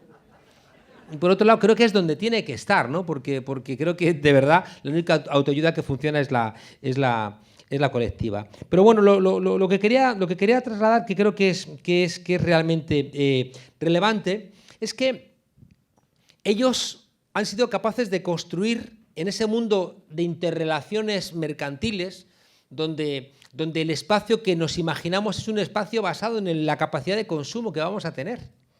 Donde si sus hijos les dicen a ustedes, papá, mamá, voy a estudiar filosofía, usted dice, ay, qué disgusto me das, ¿no? O sea, ¿no? Porque por muy progresistas que sean ustedes, dice, ay, mi hijo, mi hija, con filosofía, ¿qué va a hacer? ¿No? Siempre cuento que hemos visto los documentales del National Geographic que nace un potrillo y a los 2 minutos se está dando una vuelta, o la mamá jirafa pare a una jirafita y estira las patitas de una manera imposible y se va a dar una vuelta. En cambio, nosotros necesitamos, cuando nacemos, el cuidado de nuestros padres hasta los 30 años, ¿no? Ellos tienen una idea de utopía que se realiza y se actualiza en el mercado. Y nosotros no lo concretamos de la misma manera. Yo siempre digo que no tenemos el dibujo alternativo, pero cada vez que decimos que no y decimos un no generalizable, es una tesela, que es una de las pequeñas piececitas del mosaico. Y al final el dibujo lo vamos a completar cuando tengamos todos esos noes, ¿no?, establecidos, y que al final nos van a construir la alternativa. Y es verdad que nos exigen que tengamos una alternativa, ¿no? Siempre nos hacen preguntas y nosotros hemos perdido la capacidad de hacer preguntas incómodas. Bertolt Brecht era maravilloso haciendo preguntas incómodas. Decía, ¿qué es robar un banco en comparación con fundarlo? ¿No? O sea, eran preguntas que de repente te quedas como, ¿no?, ahí como dudando. En cambio, fíjense ustedes, ellos se han acostumbrado, porque también tienen mucha gente pensando en esta dirección. Nosotros hemos sido muy fuertes en la política en España porque controlamos bien las redes. Y hemos hecho una cosa que la izquierda no suele hacer, tenemos humor. Y el humor es devastador para ellos. A nosotros nos han acusado de ser de ETA, de ser bolivarianos, de ser cualquier barbaridad. Entonces siempre cuando yo iba a la televisión y me decían eso, yo decía, sí, mire, tiene usted toda la razón. Hemos decidido que los lunes, los miércoles y los viernes vamos a ser de ETA, los martes, los jueves y los sábados vamos a ser bolivarianos, y como somos un país católico, el domingo descansamos, ¿no? Entonces, cuando te estaban acusando de tarra, tú le salías con estas y se quedaban absolutamente descolocados, ¿no?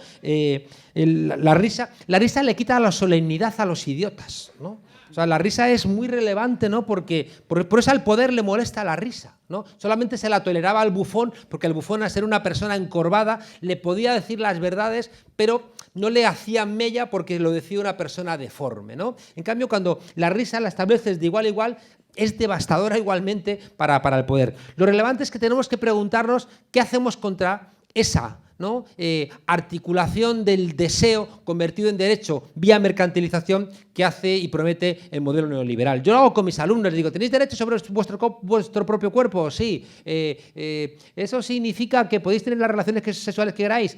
Sí. ¿Eso significa que tenéis derecho a la interrupción del embarazo? Por supuesto. ¿Eso significa que tenéis derecho a vender un riñón? Y de repente, en la primera discusión, una parte importante te dicen, sí. Estudiantes de primero de universidad. Y le digo, ¿y creéis que es un derecho que tengas que vender un riñón? Vamos a analizarlo, ¿no? Y de repente, claro, simplemente en una clase que analizas que si vendes un riñón es porque no tienes para vivir, porque solamente tienes 2 y si te falla el otro, te jodiste, ¿no? Entonces, en esa reflexión, de repente los propios estudiantes de primero se dan cuenta de que vender un riñón es una señal de una sociedad podrida. Aquello que decía en el contrato social Rousseau, una sociedad justa es una sociedad donde nadie es tan rico como para poder comprar a otra persona, ni nadie es tan pobre como para tener que venderse. Y fíjense que en la construcción esta, la gente cree que tiene derecho a vender un riñón por la misma libertad que tiene derecho a interrumpir su embarazo, tiene el derecho a tener relaciones sexuales con quien quiera. Y le dices, no. Si tú vendes un riñón, has perdido tu libertad. Si tú vendes un riñón, es que esa sociedad te está abocando a la lucha de todos contra todos. Y de ahí, fíjense ustedes, podemos dar el salto a que la prostitución tiene el mismo problema. Yo no conozco ninguna prostituta que quiera que su hija sea prostituta. Y hay gente que desde el nombre de la libertad de los cuerpos dice, no, que quien quiera ser prostituta, que quiera. Cuidado. Cuidado porque no conozco, insisto, a ninguna prostituta que quiere que sus hijas sean prostitutas. Por tanto, cuando la gente se prostituye, qué curioso, que siempre son mujeres las que se prostituyen, yo me quedo de piedra cuando una alumna me dice, cuidado con la prostitución porque solamente para nosotras la prostitución es una salida. No para los hombres, es para nosotras. Y de repente, ese empoderamiento de las mujeres les aseguro que va a cambiar radicalmente muchas cosas en nuestras sociedades. Por tanto, les traslado que tenemos pendiente la reflexión sobre cuál es nuestra utopía y que tenga la posibilidad de desmantelar la utopía de ellos haciendo ver que ese derecho no es un derecho. Tú no tienes derecho a tener un hijo, no tienes derecho. ¿Dónde está escrito y dónde está argumentado que porque sea una pareja homosexual tiene derecho a tener un hijo de tus propios genes? No me da la gana porque me estás convirtiendo a mi sociedad en una sociedad donde los cuerpos de los seres humanos se convierten en mercancías. Y por tanto me estás degradando radicalmente mi sociedad. La estás convirtiendo en una lucha de todos contra todos. Y no te lo tolero, porque es una cosa que excede tu derecho. Es una cosa que nos corresponde al colectivo. Y una sociedad donde una mujer puede vender su cuerpo para que alguien se dé el deseo, ¿no?, de tener un hijo de otra persona, es una sociedad donde en el fondo nos tenemos que perder el respeto unos a otros. Eso hay que argumentarlo. Eso hay que explicarlo. Porque si no, de repente, nuestra ausencia de utopía y la suya nos termina devorando. Muy rápidamente, cuidado con la corrección política. A menudo la izquierda ha sido incapaz, como les decía, no solamente de reírnos de nosotros mismos, sino también de romper los límites de lo formal. Y resulta que hemos dejado la incorrección política a la derecha. A mí me ha parecido siempre un error que nos riéramos de las torpezas de Trump y compañía, porque les estábamos haciendo crecer. En el fondo había un elitismo de universitarios que mira qué mal habla, mira que no sé qué, y mucha gente decía, pues yo soy así. Y por tanto, fíjense ustedes, a veces hay una crítica, ¿no?, torpe, que en el fondo está entregando una cierta normalización y una cierta incultura a que sea representada solamente por la derecha. Y eso es un profundísimo error. Otra idea esencial, 2 minutos. Otra idea, pues muy brevísimo. El jefe de la patronal francesa hace 8 años, telegráfico, ¿no? Como decía, no, nada. Hace unos años el jefe de la patronal francesa dijo que había que sacar de la Constitución francesa todos los artículos que había colocado ahí el Consejo Nacional de la Resistencia, que es el que escribe la Constitución francesa del 46. Son los antifascistas los que meten en las constituciones todos los elementos que también están en la Constitución argentina, todos los elementos que incorporan los derechos sociales. Había a la derecha, se había convertido en fascista, habían perdido la guerra y por tanto tuvieron que asumir. Ahora se sienten fuertes y quieren sacar de nuestras constituciones todos esos derechos. Cuidado, que hay una cosa conceptual que no estoy un poco de acuerdo con 2 cosas que se han dicho en la mesa. Miren, no han vaciado el Estado, han mutado el Estado.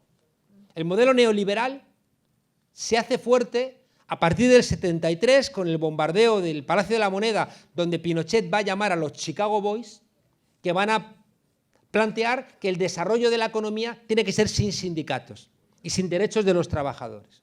Luego continúa en el 78 con Juan Pablo II, que el Señor tenga en su gloria, donde le rompe la columna vertebral a la teología de la liberación y coloca en su lugar a los legionarios de Cristo y al Opus Dei. A los legionarios de Cristo, ¿no? Con el padre Maciel, un pederasta, un tipo que hace cierto eso que yo siempre digo, que estudié en un colegio de curas y que no sé qué me daba más miedo, si los curas que me golpeaban o los curas cariñosos. Ahí fíjense ustedes, 73 Chile, 78 Juan Pablo II, en el 79 Margaret Thatcher, en el 80 Ronald Reagan, en el 81 Helmut Kohl y en el 82 Felipe González como un responsable de la socialdemocracia internacional que ya ha asumido el neoliberalismo como un principio de funcionamiento de las izquierdas europeas. Quiero con esto plantearles que va a ser desde el aparato del Estado que van a cambiar las cosas. Hoy el mayor negocio neoliberal es tener el aparato del Estado. Pero ¿qué negocio puedes hacer de 60.000 millones entregados a la banca en un rescate si no tienes el aparato del Estado? Es decir, el aparato del Estado hoy se ha convertido en la herramienta de ellos. Ellos saben que hay crisis económica, necesitan el aparato del Estado para ahondar en el beneficio y para tener al ejército y a la policía, a las cuales les han dictado cuál es la nación que tienen que defender en nombre de su honor, para salvaguardar nuestro enfado cuando están vaciando nuestras arcas. Yo tuve una discusión con John Holloway muy fuerte porque él decía que no podemos acudir al aparato del Estado porque nos devora. Yo decía, sí, es verdad, nos devora, por eso necesitamos vacunas, pero sin el aparato del Estado es imposible que transformemos nada. Yo sé que el Estado es parte del problema y parte de la solución, que estoy absolutamente claro al respecto. Pero si no tenemos el aparato del Estado, olvidémonos de nada. Eso es lo que nos quieren, que estemos en los movimientos sociales, en las calles. Es que ellos tienen todo. Y no se olviden de una cosa esencial. Cuando ellos están en el gobierno, utilizan el aparato del Estado a su favor. Y cuando no están en el gobierno, siguen teniendo poder.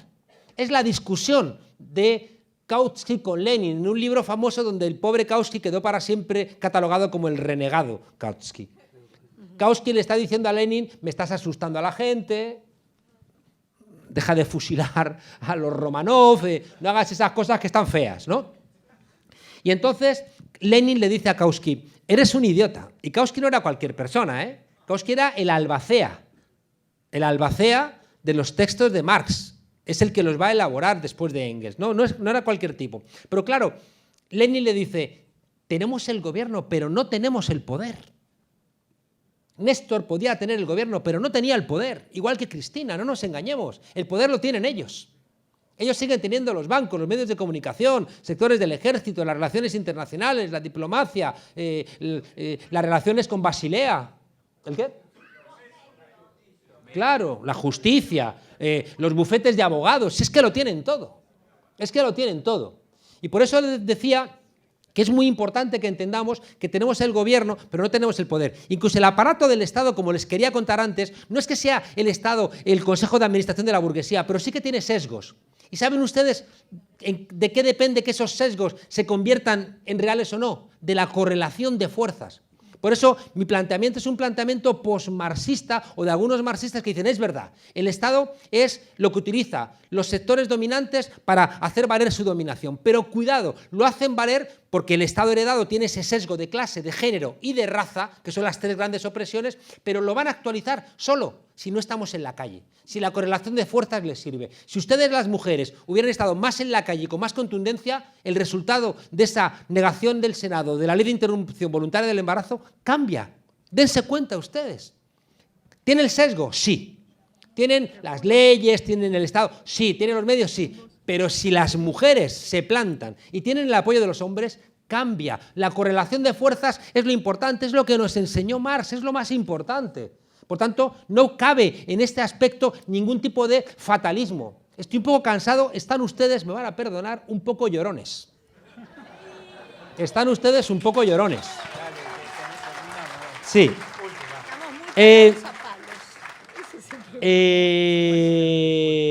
Termino, sí. Bueno, ya, pero hay un problema de fondo, ¿no? Y es que, coño, o sea, yo estaba siempre deprimido con dos países, con México y Colombia, donde a la gente le mataban 200.000 muertos, 200.000. En México, es una cosa que oyes las cifras y dices, ¿cómo? ¿No? ¿De qué estamos hablando? ¿No? O Colombia, donde veas que gente me la presentaba y digo, no me presenten más gente porque vuelvo y los han matado, no puedo soportarlo, ¿no? Y ahí están, ¿no? Ahí están que han dado la vuelta, ¿no? Estoy muy cansado, créanme, de los discursos apocalípticos, tanto de la academia, que hace discursos sin salida, como de la política, que lo presenta todo como un escenario no way out, ¿no? Donde no hay salida. Porque esos discursos apocalípticos que no tienen salida se convierten en reaccionarios. Se convierten en reaccionarios. Le pasa a veces al ecologismo, que cuenta las cosas de una manera tan tremenda, y tienen razón, porque estamos al borde del colapso, pero de repente el escenario que cuentan es tan tremebundo que aplicas el dicho castellano de que cuando pienso que me voy a morir, pongo la manta en el suelo y me echo a dormir, ¿no? A que me voy a morir, pues me voy a echar un ratito, ¿no? Es decir, claro, Es decir, que cuidado con esos discursos sin optimismo, porque entonces estamos perdidos. No significa una ingenuidad absurda, no. Seamos pesimistas esperanzados o seamos optimistas trágicos, ¿no? Pero no perdamos el elemento optimista porque estamos perdidos. Lo que diferencia a una persona progresista de una persona conservadora es que las personas progresistas confiamos en los demás. Por eso las personas conservadoras necesitan a los Macri, a los Berlusconi y a los sinvergüenzas porque les justifican en su odio a los demás, en su egoísmo, en su falta de empatía. Es la que diferencia a unas personas de otras. Y termino de verdad. Termino de verdad. Les invito a que piensen ustedes en la diferencia entre Twitter y Wikipedia. ¿Por qué Twitter es un basurero y Wikipedia es la mejor enciclopedia del mundo? Y tienen un principio bastante similar. ¿Saben ustedes dónde está la diferencia? En que en Wikipedia hay un núcleo de bibliotecarios que venían de haber colaborado gratuitamente, que son los encargados de mantener criterios de calidad de la enciclopedia. Pero fíjense, tienen que mantener los criterios de calidad, pero al mismo tiempo no tienen que desaconsejar ni desactivar a los 23 millones de personas que colaboran en la enciclopedia. ¿Saben cómo se solventa eso? Constantemente con un equilibrio inestable. Por eso el partido tiene que ser partido y movimiento al mismo tiempo. Tenemos que ser racionales y sentimentales, consumistas y ecológicos, locales y globales. Es el tiempo que nos ha tocado vivir. Y si hacemos un buen análisis al respecto, podemos aplicar esto que nos enseñó Gramsci, que tenemos que combatir políticamente al adversario en donde sea más débil, pero tenemos que combatirlo intelectualmente en donde sea más poderoso. Así que, amigas y amigos, a estudiar. Muchas gracias por haber estado aquí.